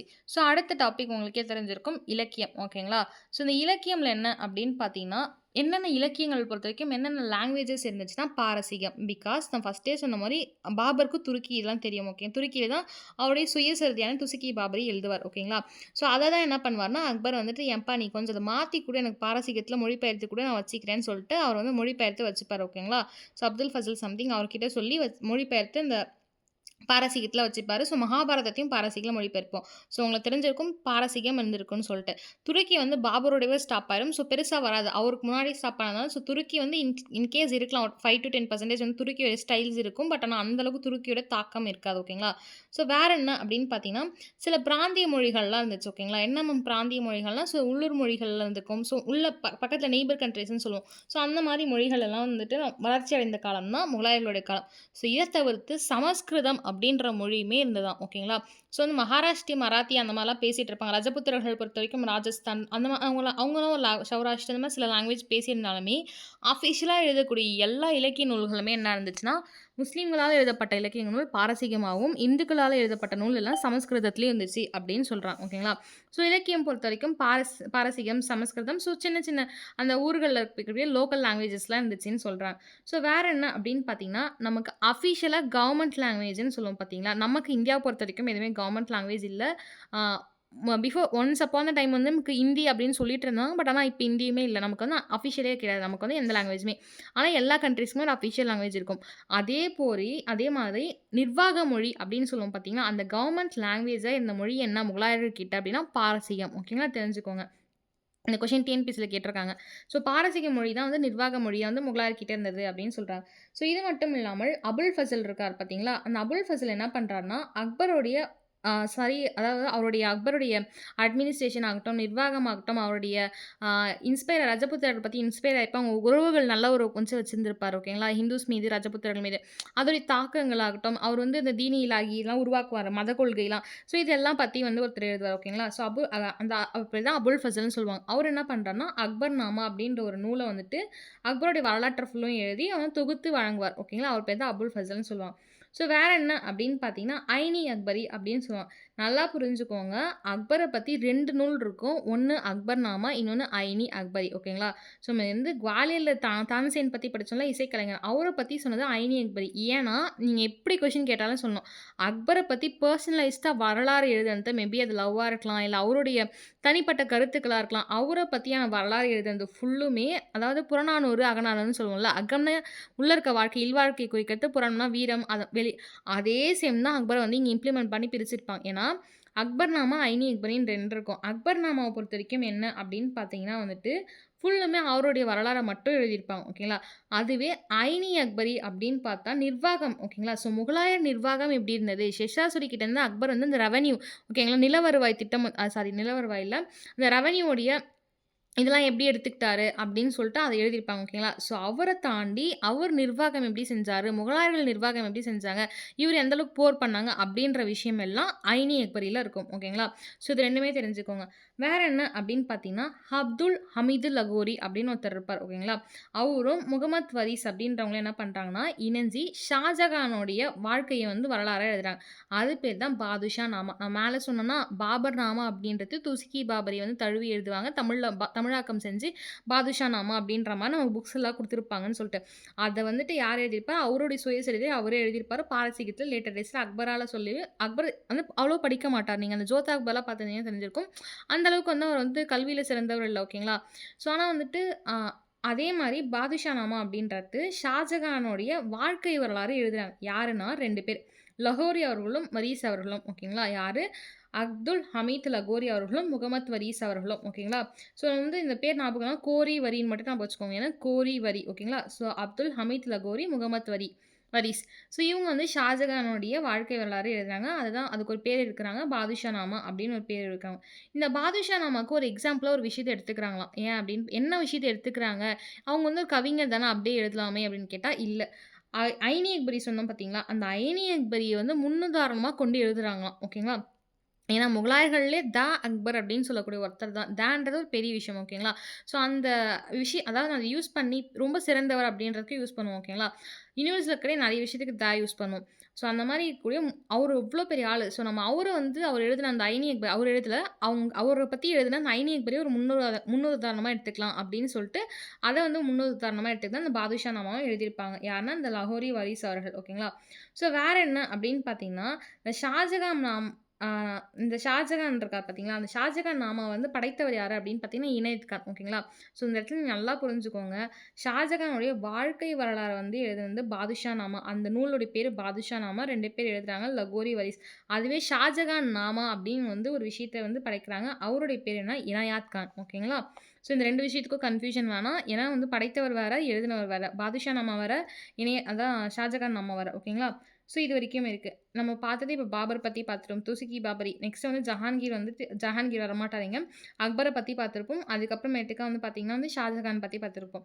ஸோ இதுக்கப்புறம் அவுரங்கசீப். அவுரங்கசீப் வந்து என்ன பண்றாருன்னா, அவரும் நூல் வந்து எழுதுறாரு. ஓகேங்களா? அது எப்படி எழுதுறார்ன்னா, அவர் ஆட்சி செய்த 10 ஆண்டு காலம், முதல் 10 ஆண்டுன்னு சொல்லுவோம். ஏன்னா அவுரங்கசீப் பொறுத்தவரைக்கும் 2ஆ பிரிப்போம் அவருடைய ஆட்சி காலத்துல. ஏன்னா தக்காணத்திலேயே வந்து அவர் செத்து போயிருவாரு. ஸோ தக்காணத்துலருந்து ஒரு ஒரு வாழ்க்கை, அதுக்கு முன்னாடி வந்துட்டு அவர் டெல்லி, ஆக்ரால இருந்தப்போ ஒரு வாழ்க்கை அப்படின்னு பிரிப்போம். ஸோ அந்த மாரி முதல் 10 ஆண்டு காலம் அவர் ஆட்சிய பத்தி ஒரு புக் எழுதுறாங்க. அந்த புக்கோட பேர் என்னன்னா, ஆலம்கீர் நாமா. ஓகேங்களா? ஸோ அந்த புக்கு பேர் என்ன? முதல் 10 ஆண்டு கால ஆட்சிய பத்தி, அவுரங்கசீப்போட ஆட்சிய பத்தி எழுதக்கூடிய நாமா பேரு அலாம்கீர் நாமா. ஓகேங்களா? ஆலம்கீர் நாமான்னு சொல்லுவோம். ஸோ இத என்ன பண்றாங்க அப்படின்னு பார்த்தீங்கன்னா, இந்த நூல வந்து ஒருத்தர் எழுதுறார். அவருடைய பேர் என்னன்னா, முகமது காசிம். ஓகேங்களா? ஸோ இந்த சாரி. இந்த முகமது காசிம் என்ன பண்ணுவாரு அப்படின்னு பார்த்தீங்கன்னா வந்துட்டு, இந்த நூல வந்து எழுதியிருப்பாரு. ஓகேங்களா? ஸோ இவரு என்ன பண்றாருன்னா, இப்படிதான் ஃபர்ஸ்ட்டு ஸ்டார்ட்டிங் முதல் 10 ஆண்டு அப்படின்றத ஃபாலோ பண்றார். அதுக்கப்புறம் ஒரு நூல் அந்த மாரி எழுதுறார். இதுக்கப்புறம் என்னன்னா, பாபருடைய நா நூ நூல் சொல்லிட்டேன். துஸ்கி பாபரி அப்படின்னு சொல்லிட்டு ஒரு விஷயத்த எழுதுவாருன்னு சொல்லிட்டு. ஸோ இந்த பாபர் இருக்காரு பார்த்தீங்களா? அந்த பாபர் வந்து என்ன பண்ணாருன்னா, சகாட்டி துருக்கி அப்படின்னு சொல்லுவாங்க. சகாட்டின்னு சொல்லுவாங்க. தெரிஞ்சுக்க தேவையில்ல. துருக்கி அப்படின்னு மட்டும் தெரிஞ்சுக்கோங்க. இந்த துருக்கி மொழியில எழுதிய சுயசரிதை பேர் தான் வந்துட்டு என்னன்னா, துசுக்கி பாபரின்னு சொல்லுவோம். அப்படி இல்லாம உங்களுக்கு வேற எப்படி இருந்துச்சு அப்படின்னு பார்த்தீங்கன்னா வந்துட்டு பாபர்நாமா அப்படின்னு இருக்கும். இத வந்துட்டு என்ன பண்றாங்க, பாரசீக மொழியில வந்து மொழிபெயர்க்கம் செய்வாரு. இந்த அப்துல் ரஹீம்னு சொல்லுவாங்க. அவருடைய ஃபுல் பேர் என்னன்னா, அப்துல் ரஹீம் கானி கானான். இந்த கானி கானான் அப்படின்றது அக்பர் குடுத்த பட்டம். பிகாஸ் இவர் பைரம் கானுடைய பையனா இருப்பாரு. இவருடைய திறமைய பாராட்டி என்ன பண்ணா, அக்பருடைய அவைக்களத்துல சேர்த்துப்பாரு. ஓகேங்களா? நெக்ஸ்ட் யாரு? அப்துல் ரஹீமும், அந்த அபுல் ஃபாசில்னு இருப்பாரு. அவர் தான் வந்து ஐனி அக்பர்ல எழுதுவார். ஸோ இந்த 2 பேருமே அக்பருடைய அவையில இருக்கக்கூடிய கவிஞர்கள். அதே மாரி அக்பருடைய அவையில வந்துட்டு 2 பேர் இருப்பாங்க. வேற யாரு அப்படின்னு சொன்னா, அதான் ஓவியர்கள் சொன்னிருந்தேன் 3 பேரு. Daswanth, Basawan and then Miskina. இவங்க பத்தி சொல்லியிருப்பேன். ஸோ ஓகேங்க. இதையும் ஞாபகம் வச்சுக்கோங்க. ஸோ வேற என்ன அப்படின்னு பார்த்தீங்கன்னா, அக்பருடைய அவைக்கள புலவர் வந்து அபுல் ஃபாசில் இருப்பாங்க பார்த்தீங்களா? இந்த அபுல் ஃபாசிலுக்கு ஒரு சகோதரர் இருப்பார். இவர பத்தி நம்ம ஏன் படிக்கிறோம்னா, இதுல இம்பார்ட்டன்டான விஷயம். ஓகேங்களா? இந்த அபுல் ஃபாசிலுடைய சகோதரர் பேர்னா மானா அபுல் ஃபைசின்னு சொல்லுவாங்க. ஓகேங்களா? அபுல் ஃபைசி நான் ஃபர்ஸ்ட்டே சொன்னேனா, இந்த அபுல் ஃபைசின். இவரு என்ன பண்றாரு அப்படின்னு பார்த்தீங்கன்னா, மகாபாரதத்த பாரசீக மொழியில மொழிபெயர்க்கிறாரு. நல்லா தெரிஞ்சுக்கோங்க. அப்துல் ரஹீம் அப்படின்றவரு பாபர் எழுதிய துசுக்கி பாபரி, துருக்கியில் எழுதக்கூடிய சுயசரிதை துசுக்கி பாபரிய மொழிபெயர்ப்பு செய்றவர் பேரு அப்துல் ரஹீம். அவர் தான் பைரம் கானுடைய பையன். கானி கானான் அப்படின்ற பட்டத்த குடுத்ததுனால இவர் பேரு அப்துல் ரஹீம் கானி கானா அப்படின்னு சொல்லுவோம். இவரு வந்து எழுதுனது பாரசீகம் பாபருடையது. இதுவே மகாபாரதத்த யார் எழுதுனாங்கன்னு பார்த்தீங்கன்னா, அபுல் ஃபாசில்னு ஒருத்தர் இருப்பார். ஐனி அக்பரி எழுதினவர். ஸோ அந்த அபுல் ஃபாசிலுடைய சகோதரர் பேர் தான் மானா அபுல் ஃபைசி அப்படின்னு சொல்லுவோம். அவரு வந்து மேற்பார்வையிட்டு மகாபாரதம் நல்லா இருக்கு. நம்ம இத பாரசீக மொழியில எழுதி வச்சுக்கலாம்னு சொல்லிட்டு எழுதுறாரு. ஓகேங்களா? நெக்ஸ்ட் நான் ரொம்ப பாவப்பட்ட ஒரு கதை அப்படின்னு சொன்னேன் பார்த்தீங்களா? யாருன்னா ஷாஜகான் சாரி அவுரங்கசீப் இருப்பார். அவுரங்கசீப் பத்தி நம்ம சொல்லும்போது சில பேர்லாம் சொல்லியிருப்போம். ஓகேங்களா? ஸோ அதுவும் சரி, அது முக்கியமான விஷயம் தெரிஞ்சுக்கோங்க. அந்த அவையிலயும் அவுரங்கசீப்போட அவைகளையும் சில அ கவிஞர்கள் இருந்திருப்பாங்க. பட் பெருசா மென்ஷன் பண்ணியிருக்க மாட்டாங்க. நெக்ஸ்ட் யாருன்னா தாரா ஷிகோ. ஓகேங்களா? ஸோ அந்த தாரா ஷிகோ யாருன்னு உங்களுக்கு நல்லா தெரிஞ்சிருக்கும். யாரா ஆன்சர் தெரிஞ்சா தாராளமா வந்து கமெண்ட் பண்ணுங்க. ஸோ அந்த தாரா ஷிகோ இருக்காங்க பார்த்தீங்களா, நான் ஃபர்ஸ்ட்டே சொல்லியிருப்பேன். தாரா ஷிகோவ பொறுத்தவரைக்கும் தேவையில்லாம சாவடிச்சிருப்பாங்க. பிகாஸ் ஏன் அப்படின்னு பார்த்தீங்கன்னா, 3 சகோதரர்களுமே சாவடிச்சிருப்பாரு. ஸோ அந்த தாரா ஷிகோவ பொறுத்தவரைக்கும் மூத்த சகோதரரா இருப்பாரு. அவர் தான் ஆட்சிக்கு வர வேண்டியதா இருப்பாரு. ஆனா போட்டு தள்ளிருவாங்க. இவரு மிகப்பெரிய ஒரு கவிஞர் ஆக்சுவலா. அவ்ளோ அழகா நுணுக்கங்களா வந்து நெறைய புக்ஸ் ஆகட்டும், கவிதைகள் ஆகட்டும், அவ்ளோ அழகா எழுதக்கூடிய ஒருத்தர் தான் வந்து இந்த தாரா ஷிகோ ஓகேங்களா. நெறைய உபநிடதங்கள் உபனிஷத் அப்படின்னு சொல்லுவோம் ஓகேங்களா. ஸோ வந்து நம்ம பார்க்கும்போது இந்த வேதாஸ்லாம் படிக்கும்போது படிப்போம். வேத காலம் படிக்கும்போது தான் உபனிஷ்லாம் படிப்போம். அந்த உபநிஷங்கள்லேருந்து ரொம்ப அவ்ளோ அழகா தெளிவெடுத்து அவர் வந்து அவருடைய மொழிகள்ல வந்து மொழிபெயர்ப்பாராம். அந்த இந்துக்கள்லாம் உபநிஷன்னு சொல்லுவோம். ஸோ அதில இருந்துமே மொழிபெயர்த்திருக்காரு அப்படின்னு சொல்றோம். அதுலருந்து மொழிபெயர்த்த ஒரு நூல் பேர் என்ன? உபநிடதங்கள்லேருந்து மொழிபெயர்த்த ஒரு நூல் பேர் என்ன? சர்-இ-அக்பர் அப்படின்னு மொழிபெயர்த்திருக்காராம். இத தமிழ்ல நம்ம என்ன சொல்லுவோம்னா, மாபெரும் ரகசியம் அப்படின்னு சொல்லுவோம் அந்த நூல் பேரு. மேபி இன் கேஸ் தாரா ஷிகோவுடைய உபநிடதங்கள்ல மேபி அவங்க சர்-இ-அக்பர் அப்படின்னு குடுக்காம, மாபெரும் ரகசியம், சீக்ரெட் அப்படின்னு சொல்லிட்டு இருந்தா, மோஸ்ட் சீக்ரெட் அது மாரி ஏதாவது குடுத்துருந்தாங்கன்னா டிக் பண்ணிக்கோங்க. தாராளமா அதான் ஆன்சர். ஸோ அந்த மாபெரும் ரகசியம் அப்படின்ற நூல் என்ன பண்ணுறாராம், மொழிபெயர்க்கிறாராம். ஓகே, மொழிபெயர்த்து வச்சிருக்காரு. அதான் சர்-இ-அக்பர் அப்படின்ற ஒரு உபநிஷம் வந்து மொழிபெயர்த்து இதில வந்து வச்சிருக்காரு அப்படின்னு சொல்றான். ஸோ நெக்ஸ்ட் என்ன அப்படின்னு பார்த்தீங்கன்னா, அந்த அபுல் ஃபைசின்னு சொன்னேன்ல யாரு? அந்த அபுல் ஃபசலுடைய சகோதரர். அதான் மகாபாரதத்த வந்து பாரசீக மொழியில எடுத்தவரு. அந்த அபுல் ஃபைசின் என்ன பண்றாரா, அவர் ஃபுல் நேம் என்னன்னா, அபுல் ஃபைசின் அப்படின்னு சொல்லுவாங்க. மஸ்னாவி உத்பி அப்படின்னு நான் பெருசா சொல்லுவாங்க. அவ்வளோலாம் கேட்க மாட்டாங்க. அபுல் ஃபைசின் மட்டும் ஞாபகம் வச்சுக்கோங்க. அவரும் அதுக்கப்புறம் வந்துட்டு என்னன்னா, உத்பி நஸ்ரி அப்படின்றவங்கலாம் இருப்பாங்க. அவங்க என்ன இந்தி மற்றும் பாரசீக கவிதைகள் எழுதுறவங்க தான். ஓகேங்களா. அவங்க தெரிஞ்சு மட்டும் வச்சுக்கோங்க. பேர் மட்டும் என்ன அப்படின்னா, உத்பி நஸ்ரி அப்படின்றவங்க இந்தியுடைய கவிஞர்களா இருந்திருக்காங்க. ஸோ வேற என்ன அப்படின்னு பார்த்தீங்கன்னா, இத தவிர்த்து முகலாயர்கள தவிர்த்து சில பேர் மட்டும் நான் சொல்றேன். இத நீங்க வந்து லேட்டர் டேஸ்ல படிப்பீங்க. இருந்தாலும் சொல்றேன்.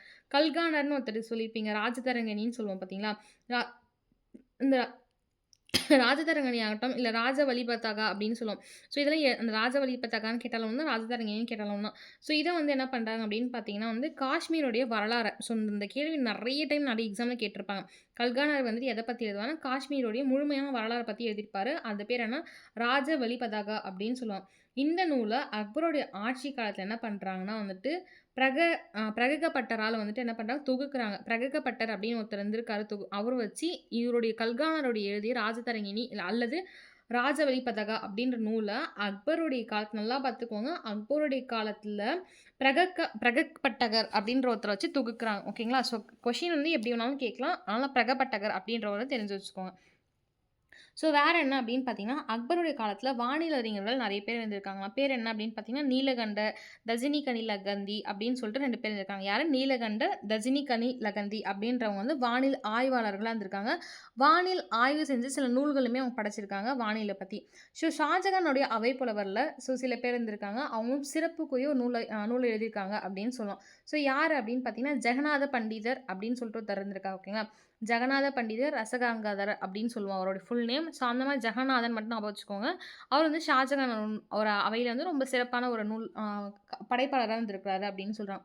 ஸோ அக்பர பத்தி தெரியும்போது இந்த பிரகபட்டர் தெரிஞ்சு வச்சுக்கோங்க. பிகாஸ் ஏன்னா கல்கானருடைய காஷ்மீருடைய வரலாற்றை வந்துட்டு ராஜதரங்கிணி, ராஜவழி பதாகா எப்படி கேட்டாலும் ஒண்ணு தான். ஸோ இந்த மாரி எழுதியிருப்பாரு. ஸோ வந்து அத வந்து அவரோட ஆட்சி காலத்துல அந்த பிரகபட்டரால் தொகுக்குறாங்க அப்படின்றத தெரிஞ்சுக்கணும். ஸோ இந்த மாரி பல்வேறு மொழிகள் பேசிய மக்கள் வந்து இருந்திருக்காங்க. ஸோ ஹிந்தி, பாரசீகம், துருக்கி, பிராந்திய மொழிகள் நெறைய இந்த மாரி பல்வேறு மொழிகள்லாம் வந்து சமஸ்கிருதம் இதெல்லாம் வந்து பேசியிருக்காங்க. ஸோ அத்தன மொழிகளுக்குமே நெறைய வந்துட்டு அ ஓவியர்கள் வந்துட்டு நெறைய இதுலேருந்து வந்திருக்காங்க. அதேபோல வந்துட்டு நெறைய கவிஞர்கள் வந்துட்டு நெறைய பேர் ஆதரிச்சிருக்காங்க முகலாயர பொறுத்தவரைக்கும். ஸோ வேற என்ன அப்படின்னு பார்த்தீங்கன்னா, இந்த அப்துல் ரஹீம் இருக்கார்ல, அதான் கான் பட்டம் பெற்றிருப்பாருன்னு சொன்னேன் பார்த்தீங்களா? அவரு என்ன பண்றாருன்னா, சில வாழ்க்கைகள குறிச்சு என்ன பண்றாங்கன்னா, மனித உறவுகள் வந்துட்டு மனித உறவுகள் தொடர்பான சில பதிப்புகளாகட்டும், பாரசீகர்களுடைய சாதனைகள் வந்து எப்படி இருந்தது, அதுக்கப்புறமேட்டுக்கு பக்தி பாடல்கள் இது எல்லாமே வந்து என்ன பண்றாரு அப்படின்னு பார்த்தீங்கன்னா வந்துட்டு, பிர்ஜி அப்படின்னு சொல்லிட்டு ஒரு மொழி இருக்கும். லோக்கல் மொழி இருக்கும். அந்த மொழி இப்போ மேபி அழிஞ்சு கூட இருக்கலாம். இப்போதைக்கு இல்ல. அந்த பிர்ஜி அப்படின்ற மொழியில வந்து அதான் வடிவத்தில எழுதுறாரு. ஓகேங்களா? என்னென்னன்னு பாருங்க. வாழ்க்கை குறித்து எழுதுறாரு. மனித உறவுகள் தொடர்பான விஷயத்த எழுதுறாரு. ரிலேஷன்ஷிப் ஆகட்டும், இல்ல மனித உணர்வுகள் வந்து இப்படி இருக்கு அப்படின்னு ஆகட்டும். ஸோ பாரசீகர்களுடைய சாதனை ஆகட்டும், பக்தி பாடல்கள் இது எல்லாமே இந்த அப்துர் ரஹீம் கானான்னு சொல்லுவோம்ல, அவரு என்ன பண்றாருன்னா, பிர்ஜி அப்படின்ற மொழியில எழுதுறார். ஓகேங்களா?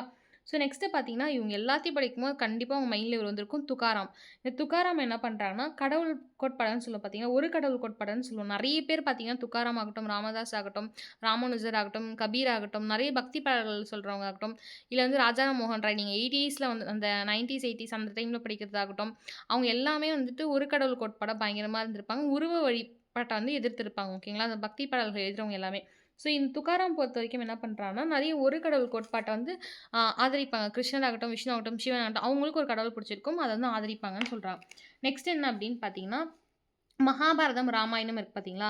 அத வந்து ஒருத்தர் வந்து மராத்திய மொழியில எழுதுறாரு. அவர் பேர் என்னன்னா முக்தீஸ்வரர் அப்படின்னு சொல்லுவாங்க. யாரு? மராத்திய மொழியில எழுதுறவர் பேரு முக்தீஸ்வரர்ன்னு சொல்லுவாங்க. அவரு இந்த மகாபாரதத்தையும், ராமாயணத்தையும் மராத்திய மொழியில எழுதுறாரு. ஸோ அதுக்கப்புறம் பார்த்தீங்கன்னா, விஜயநகர பேரரச பொறுத்தவரைக்கும் கிருஷ்ணதேவராயர் அவர்கள் வந்து அமுக்தமல்லியா அப்படின்னு சொல்லிட்டு ஆண்டாள பத்தி வந்துட்டு காவியம் ஒண்ணு எழுதியிருப்பாரு. ஓகேங்களா? அது மூலமா வந்து சிறந்த ஒரு பேரையும் அடைஞ்சிருப்பாரு. ஸோ அவருடைய அவைப்புலவர்ல ஒருத்தர் இருப்பாரு. உங்களுக்கு இத நான் லேட்டர் டேட்ஸ் நடத்தும்போதும் சொல்றேன். ஜஸ்ட் தெரிஞ்சுக்கோங்க. அல்ல சனி பெத்தனா அப்படின்னு சொல்லிட்டு ஒருத்தர் இருப்பாரு. அவர் தான் மனுசரித்திரா அதெல்லாமே எழுதியிருப்பாரு. ஸோ இந்த மாரி நூல்கள் எல்லாமே தெலுங்குலயும் படைக்கப்பட்டுச்சு அப்படின்னு சொல்றாங்க.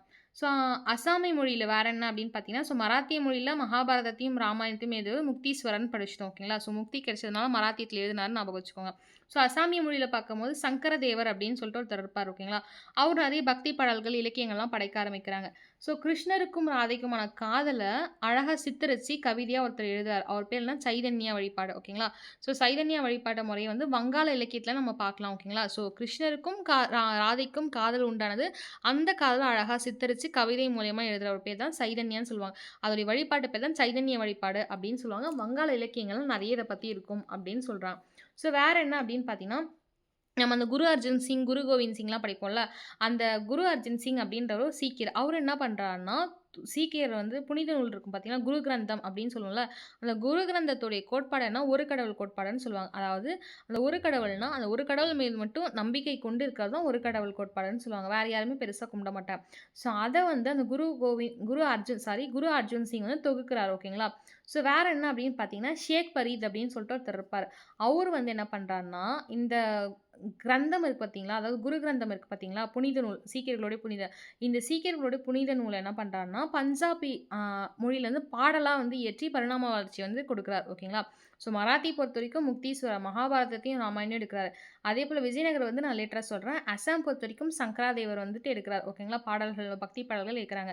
அதேபோல வங்காளம் பொறுத்தவரைக்கும் சைதன்ய வழிபாடு, கிருஷ்ணரும் ராதையும் காதல் கொண்ட கதையை சித்தரிச்சு கவிதையா எழுதுறாரு. அதுக்கப்புறம் சீக்கியம் பொறுத்தவரைக்கும் அவங்களுடைய புனித நூல் நமக்கு எப்படி வந்து பகவத்கீதை, இஸ்லாமியர்கள் குரான், அதேபோல வந்துட்டு கிறிஸ்டியனுக்கு பார்த்தீங்கன்னா பைபிள்னு இருக்கும்.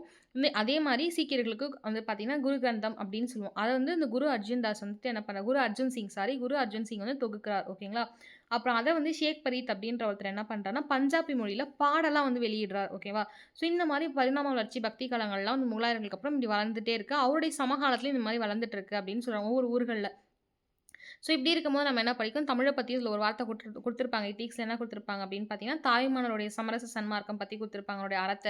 அதுக்கப்புறம் பார்த்தீங்கன்னா, குமரகுருபர் வந்து மீனாட்சி அம்மை, பிள்ளைத்தமிழ், அதுக்கப்புறம் நீதிநெறி விளக்கம், இதெல்லாம் வந்து இலக்கியங்கள்லாம் இயற்றியிருக்காங்க.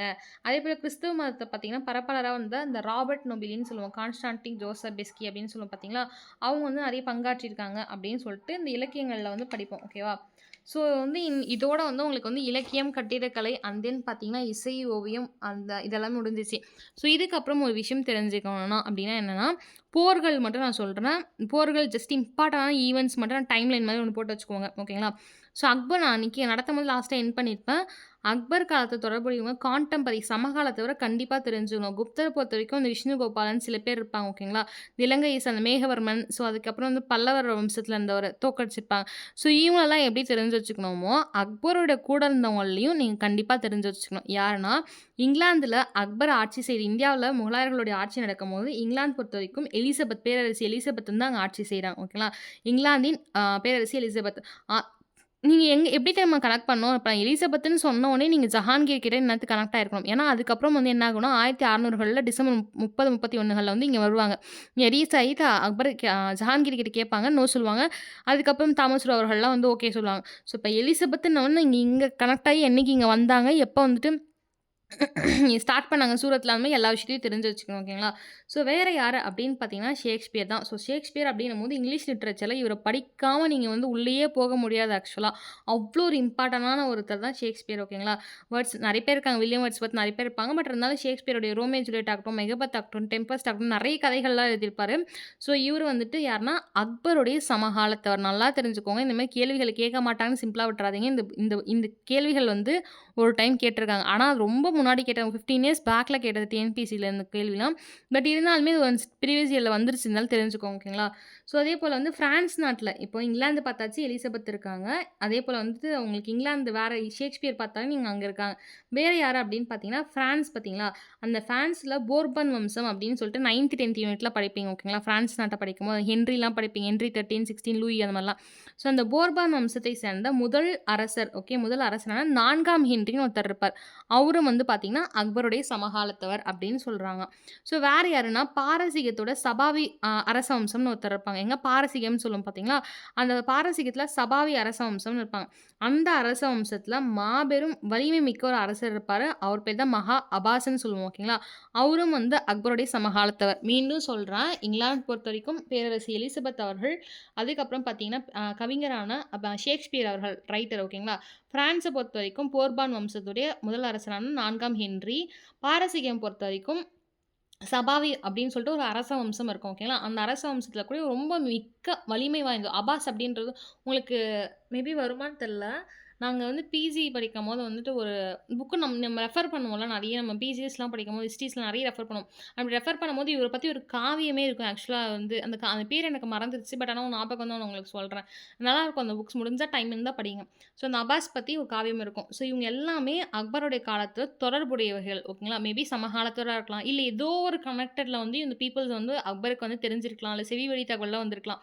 ஸோ வந்து சமகாலத்தவர்ன்னு கேட்டாலும் சரி, தொடர்புடையவர்கள்னு கேட்டாலும் சரி, இவங்க 4 பேர் வந்திருந்தா வேற யாருமே வந்து நோட் பண்ணாதீங்க. இன்கேஸ் வந்து ஜஹாங்கீர் அந்த அக்பர் ஜஹாங்கீர் வந்து இருந்துச்சுன்னா, அந்த இடத்துல எலிசபெத் அப்படின்னு வந்துச்சுன்னா, மேக்ஸிமம் அக்பர சூஸ் பண்ணுங்க. பிகாஸ் ஏன்னா வந்து ஜஹாங்கீரும் சூஸ் ஆவாங்க. ஏன் அப்படின்னா வந்து அவங்க தான் ஃபர்ஸ்ட்டு ஆங்கிலேயர்களுக்கு வந்து நுழைய வந்து அதான் வந்து ஃபர்ஸ்ட்டு உள்ள விடுவாங்க. வணிகம் செய்ய. ஓகேங்களா? ஸோ நெக்ஸ்ட் என்ன அப்படின்னு பார்த்தீங்கன்னா, ஓ! சாரி. ஓகே. நெக்ஸ்ட் என்ன அப்படின்னு பார்த்தீங்கன்னா வந்து ஒரு டைம்லைன் மாரி போட்டுக்கோங்க. ஓகேங்களா? ஸோ வந்து ஃபர்ஸ்ட்டு 1826கள்ல முதல் பானிபட் வந்து நடக்கும். 27கள்ல கான்வா போர் நடக்கும். பாபருக்கும், ராணா சங்கா அவர்களுக்கும் மேவார்ல. ஓகேங்களா? ஸோ 28கள்ல சந்தேரி போர் நடக்கும். யாருக்கு? பாபருக்கும், மேதினி அவர்களுக்கும் மால்வத்துல நடக்கும். ஓகேங்களா? மேவார், மாலவம் 2 கன்ஃப்யூஸ் ஆயிக்காதீங்க. ஃபர்ஸ்ட் நடக்கிறது மேவார்ல, அப்புறம் மாலவத்துல நடக்கும். 1529கள்ல ஒரு இது போட்டு வச்சுக்கோங்க டைம்லைன். ஸோ அப்ப 1529கள்ல காக்ரா போர் நடக்கும். பாபருக்கும் நுஸ்ரத் ஷா அப்படின்னு சொல்லுவோம். ஓகேங்களா? ஸோ இந்த காக்ரா போர் மட்டும் நெறைய பேருக்கு யார் கூட நடந்திருக்கும்னு தெரியாது. ஏன்னா வந்து பெங்காலுடைய சுல்தான் அப்படின்ற மாரி குடுத்திருப்பாங்க. அவரோட பேர் என்னன்னா நுஸ்ரத் ஷா. ஓகேங்களா? காக்ரா போர் வந்து நுஸ்ரத் ஷா கூட நடக்கும். ஸோ 1530கள்ல இந்த வெற்றியெல்லாம் கொண்டுட்டு, சரி நம்ம ஆட்சி செய்யலாம் ஒரு வழியா. இந்தியாவுக்கு வந்ததுலருந்து சண்டை போட்டுட்டே இருக்குமே, கொஞ்சமாச்சும் நம்ம ஆட்சி செய்யலாம்னு என்ன பண்ணுவாரு, 26கள்ல பானிபட் வந்ததுக்கப்புறம் 27ல கான்வா, 28ல சந்தேரி, 29ல காக்ரா. அப்பதான் இந்த 29ல காக்ரா நுஸ்ரத் ஷா அந்த பெங்காலுடைய சுல்தான் கூட முடிச்சுட்டு வருவார் வழியில. அப்ப வந்து உங்களுக்கே தெரிஞ்சிருக்கும். அதுவும் சில மித்துலாம் இருக்கும். ஃபர்ஸ்ட்டே சொல்லியிருப்பேன். ஹுமாயூனுக்காக அவர் வந்து வேண்டிப்பாரு. அதனால வந்துட்டு அவரு இறந்துருவாரு அப்படின்ற மாரிலாம் சில மித்ஸ்லாம் இருக்கும். ஸோ அந்த மாரி வந்து அவர் ஆட்சி எல்லாம் இந்த சண்டைலாம் முடிச்சுட்டு அரசாட்சி பண்ணலாம் அப்படின்னு சொல்லிட்டு வருவாரு. சேர்ல கடைசியில உட்காரவே மாட்டாரு. மனுஷன் செத்து போயிருவாரு. 1530கள்ல பாபருடைய இறப்பு நடக்கும். ஓகேங்களா? ஸோ வேற என்ன அப்படின்னு பார்க்கும்போது 1539கள் பொறுத்தவரைக்கும் சௌசா போர் பொறுத்தவரைக்கும் ஹுமாயூனுக்கும் ஷெர்ஷா சூரிக்கும் நடக்கும். 40கள்ல கன்னௌஜ் போர். ஓகேங்களா? கன்னௌஜியோட போர் நடக்கும். அந்த பில்கிரிம் போர் அப்படின்லாம் சொல்லுவோம். ஓகேங்களா? ஞாபகம் வச்சுக்கோங்க அத. ஸோ அது வந்துட்டு ஹுமாயூனுக்கு எப்போ நடக்கும்னா, ஐ திங்க் 17th மேன்னு நெனைக்கிறேன். இந்த டேட்ஸ்லாம் ஞாபகம் வச்சுக்கோங்க. புக்ஸ்ல இல்ல. ஆனா அவனுங்க கேட்பானுங்க. ஸோ அந்த 17th மேன்னு நெனைக்கிறேன். அது மட்டும் அவங்க பார்த்துக்கோங்க.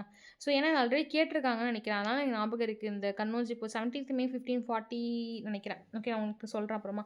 1545கள்ல ஷெர்ஷாவோட இறப்புகள் நடக்கும். ஸோ 1556கள்ல 2ஆம் போர் நடக்கும். நான் உங்களுக்கு சொல்லியிருப்பேன் ஹெமுவோடைய கதை பத்தி. அவர் வந்து ஜெயிக்கிற மாரி வந்துருவாரு. 99% ஜெயிக்கிறதுடைய முழு அது இதுவுமே வந்து ஹெமுவோடைய அந்த இதில தான் இருக்கும். லாஸ்ட்டா அவருடைய அந்த கண்ணுக்குலாம் அம்பு பாய்ஞ்சு அவர் வந்து விழுந்துருவாரு. அவரே வந்து நிலை குலைஞ்சதுனால, அங்க இருக்கக்கூடிய அந்த படை வீரர்கள்லாம் பயந்துருவாங்க. ஏன்னா வழிநடத்த அவனுக்கு யாருமே இல்ல. ஓகேங்களா? ஸோ பயப்படுவாங்க. அவங்களுடைய யானைகளே மதம் கொண்டு திருப்பி அந்த படை வீரர்களே எரிக்க போகும். ஸோ ஒரு லக்கி விக்டரி அப்படின்னு சொல்லலாம். ஓகேங்களா? லக்கியால விக்டரி ஆனது தான் அக்பருடைய விக்டரி. அதான் வந்துட்டு என்ன அப்படின்னு பார்த்தீங்கன்னா, 1587களில் 2ஆம் பானிபட் ஓகேங்களா. ஸோ 1573களில் ஒரு இம்பார்ட்டன்டான ஈவென்ட் நடக்கும். அது என்ன அப்படின்னு பார்த்தீங்கன்னா, அக்பர் வந்து குஜராத்த கைப்பற்றுவார். ஓகேங்களா. ரொம்ப ரொம்ப இம்பார்ட்டன்ட். 1573ல அக்பர் குஜராத்த கைப்பற்றுவார். நான் திருப்பி திருப்பி சொல்றோம். 10 டைம்ஸ் மேல சொல்லிட்டேன். அக்பர பொறுத்தவரைக்கும் தயவு செஞ்சு ஒரு டைம்லைன் போட்டுக்கோங்க. ஏன்னா, பிகாஸ் அவர பத்தி இயர் பார்த்தீங்கன்னா, அட்லீஸ்ட் 20 இயராச்சும் வரும். துர்காபாய் கிட்ட வந்துட்டு இது பிடிக்கிறதாகட்டும், மாலவம் பிடிக்கிறதாகட்டும், சித்தூர் பிடிக்கிறதாகட்டும், அதுக்கப்புறமேட்டுக்கா செத்த குதிரையில வந்துட்டு அந்த இவரு ராணா பிரதாப் சிங் தப்பிச்சு போறதாகட்டும், ஹால்டிகட் போர் நடக்கிறதாகட்டும், அப்புறம் வந்து ரஜபுத்திரத்த வந்து உறவுகள ஏத்துக்கிறதாகட்டும், அதுக்கப்புறம் பார்த்தீங்கன்னா, சிறையில இருக்கவங்கள விடுவிப்பார் 62கள்ல சம்திங் அந்த மாரி ஆகட்டும். இயர் பார்த்தீங்கன்னா, ஸ்டார்ட் பண்ணீங்கன்னா உங்களுக்கு 15 அதாவது செகண்ட் பானிபட்லேருந்து ஸ்டார்ட் பண்ணி கிட்டத்தட்ட அவரு இறக்குற வரைக்கும் இருக்கும். எப்போ 1605கள்ல இறப்பார் அக்டோபர் மாதம். ஸோ, அப்போ வரைக்குமே உங்களுக்கு வந்து இருக்கும் ஓகேங்களா. ஸோ, அக்பருக்கு பொறுத்தவரைக்கும் டைம்லைன் கண்டிப்பா போட்டுக்கோங்க. முடிஞ்சா நான் எப்பயும் சொல்ற மாரி 2 நோட்டா யூஸ் பண்ணிக்கோங்க ஓகேங்களா. ஒரு நோட் நீங்க ஃபுல்லு ஹிண்ட் எடுக்கிறீங்கன்னா, அடுத்த நோட்ட என்ன பண்ணுங்க, அதுலேருந்து நீங்க ஹிண்ட் எடுத்ததுலேருந்து இம்பார்ட்டன்ட் கீ பாயிண்ட்ஸ் மட்டும் எடுத்துக்கோங்க. ஏன் அப்டின்னா, நீங்க லாஸ்ட்டா போம்போது மொத்த புக்கையும் தூக்கிட்டு போ முடியாது சப்ஜெக்ட்ஸ் புக்க. அந்த ஹிண்ட் எடுத்தது ஃபுல்லும் உங்களுக்கு கிளிக் ஆகணும். ஓகே இதுவா? அப்பனா இது ஃபுல்லுமே அக்பர பத்தி உங்களுக்கு ரொட்டீனா கிளிக் ஆகணும். ஸோ, அது மாரி எடுத்துக்கோங்க. ஸோ, அதுக்கப்புறம் பார்த்தீங்கன்னா, 1573ல குஜராத்த வந்து கைப்பற்றுவாரு. 26ல ஆல்டிகட் போர் நடக்கும். எப்பன்னு பார்த்தீங்கன்னா, 18ஆம் தேதி ஜூன் மாசம் வந்து ஆல்டிகட் போர் நடக்கும். யாருக்குன்னா, அக்பருக்கும், ராணா பிரதாப் சிங்க்கும் நடக்கும். ராணா பிரதாப் சிங் அவர்கள் செத்தக் அப்படின்ற குதிரைய வந்து தப்பிச்சு வந்து காட்டுக்குள்ள போய் அங்கருந்தே சண்டை போட்டுட்டு இருப்பார் மனுஷன். ஸோ, அவருடைய கதைலாம் உங்களுக்கு சொல்லியிருப்பேன் ஞாபகம் இருக்கும். ஸோ, அதுக்கப்புறம் பார்த்தீங்கன்னா, 1605களில் வந்து என்ன ஆகுது அப்படின்னு பார்த்தீங்கன்னா, அக்பருடைய இறப்பு இருக்கும். அப்புறம் அவுரங்கசீப் 1707களில் அவுரங்கசீப் வந்து இறந்துருவார். ஓகேங்களா. ஸோ, இன்னியோட உங்களுக்கு பார்த்தீங்கன்னா, பாபருடைய மொத்த முகலாயர்களுமே முடிஞ்சிருச்சு. ஓகேங்களா. ஸோ, முகலாயர்கள் முடிஞ்சதுக்கப்புறம் என்ன அப்படின்னு பார்த்தீங்கன்னா, உங்களுக்கு டெல்லி சுல்தானியம் தான் ஃபர்ஸ்ட்டு நடத்தியிருக்கணும். அதுக்கப்புறம் தான் முகலாயர்களுக்கு வரணும். குப்தர் முடிச்சுட்டு டெல்லி சுல்தானியம் போயிருக்கணும். ஸோ, நான் நாளைக்கு கிளாஸில் டெல்லி சுல்தானியம் நடத்தலாம்.